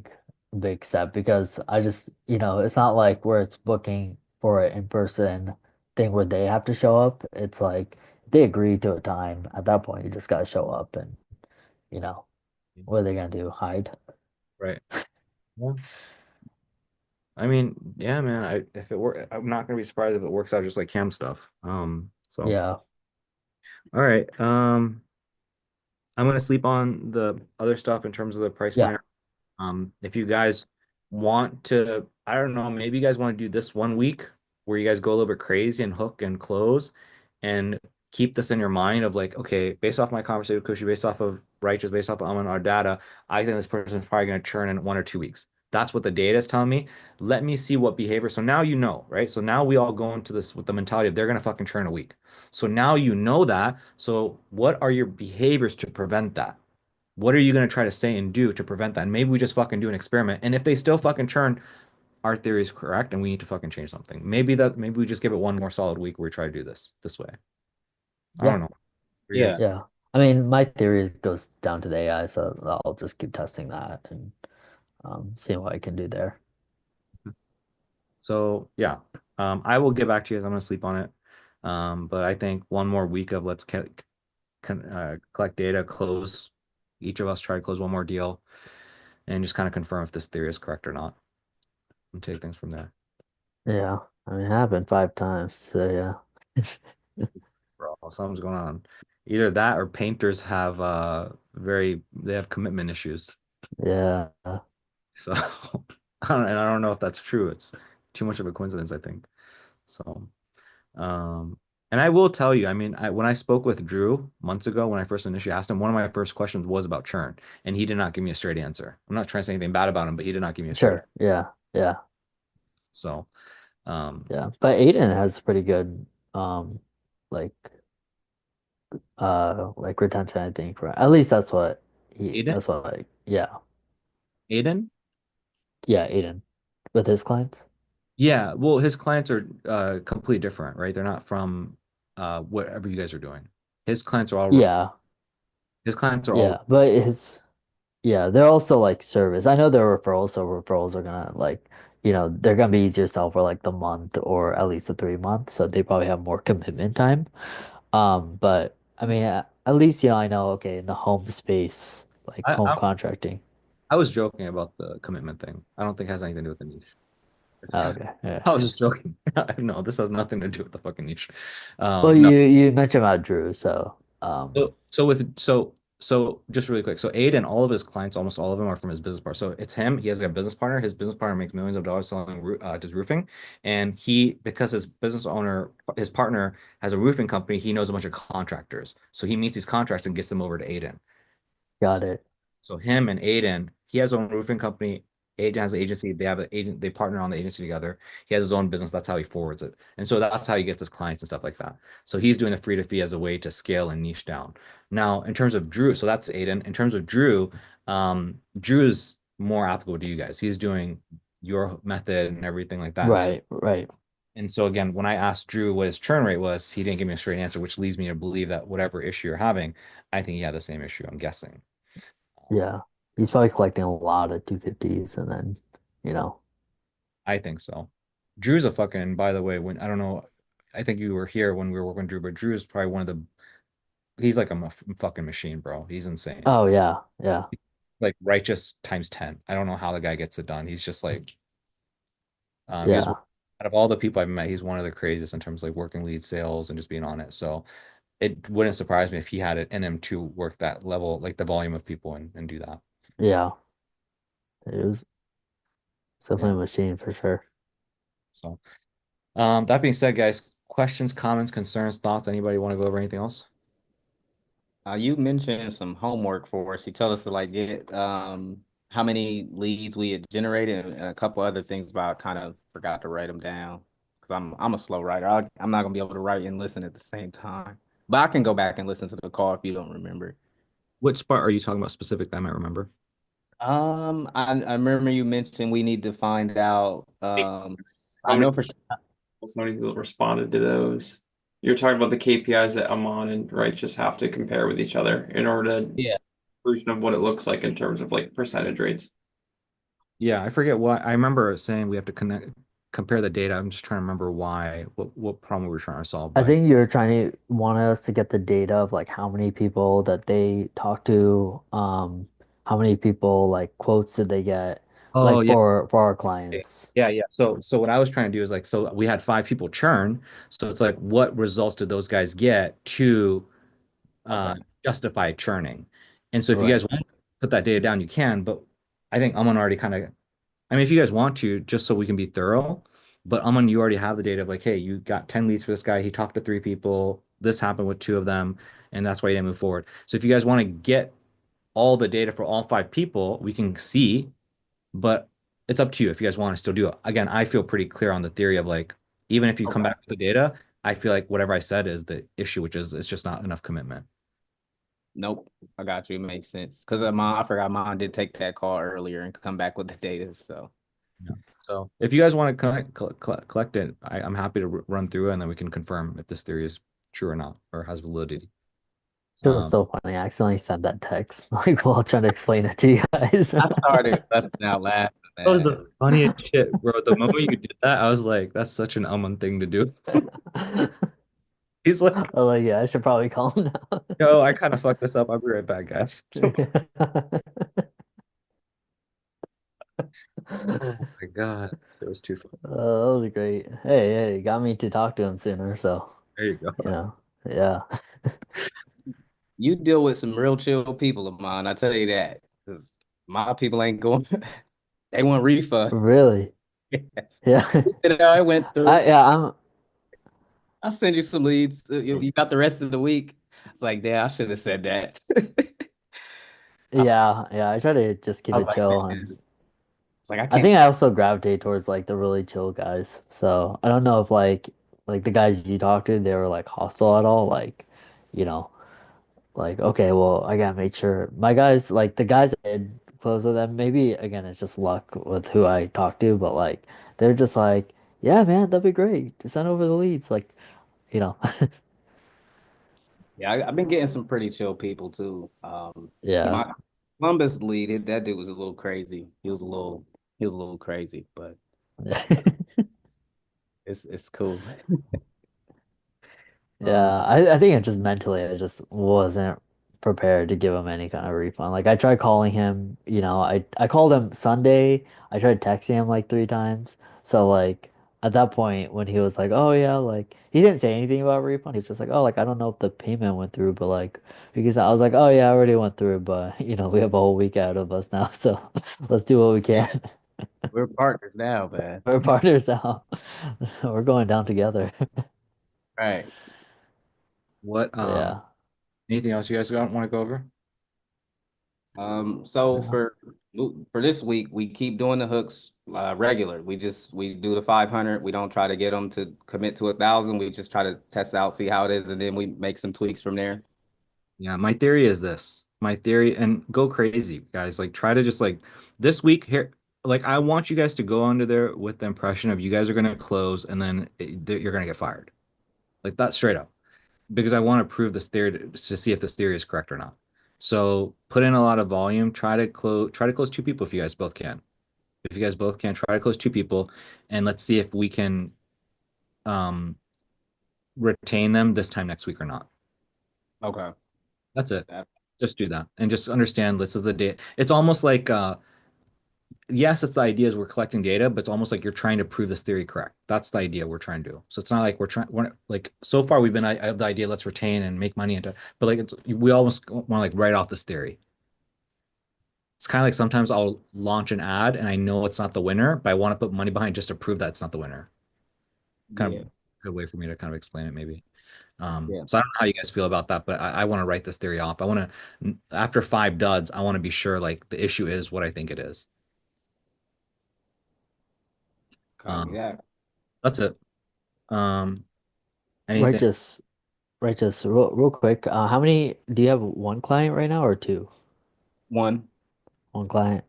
I was like wondering if I should take one of my old sub accounts, like one of my old like clients who I don't work with anymore, and like see if it was worth like getting just more data, like test AI on that as well, like on your leads, just to even see if, but I don't know, I think I'm just getting excited by the whole AI stuff. But I was gonna say if you had like, a lot of leads coming in and I have a lot of leads, then, I can possibly just try like as much as possible That's some next since we level. have like a week. I don't Yeah. even say it. You said something about a sub account. We can share that. What do you mean? You're gonna have to explain. Like you can like give me like, partial access to your Facebook, like how you get with your clients, Okay. so I can get my clients and then basically I can connect one of my sub accounts on Go High Level to it. Oh, And then What he's saying, right, just um is what he's saying is the leads that you have coming in for your client, he's saying he could test out his AI bot on them. oh, hell yeah. yeah, not me overcomplicating. He Yeah, said three words. He said real. three I'm like, words and right just like whoa. Oh, and there you go, complicating shit all the time, bro. mine is next level. I'm not gonna lie. I seen all that stuff he's doing. I'm like, whoa. I'm This behind. is I'm this is 4 years really of doing being him. a computer science major. They warped the way I think about problems. So They turn him into a monster. yeah. It's like we have solutions, Alman has problems.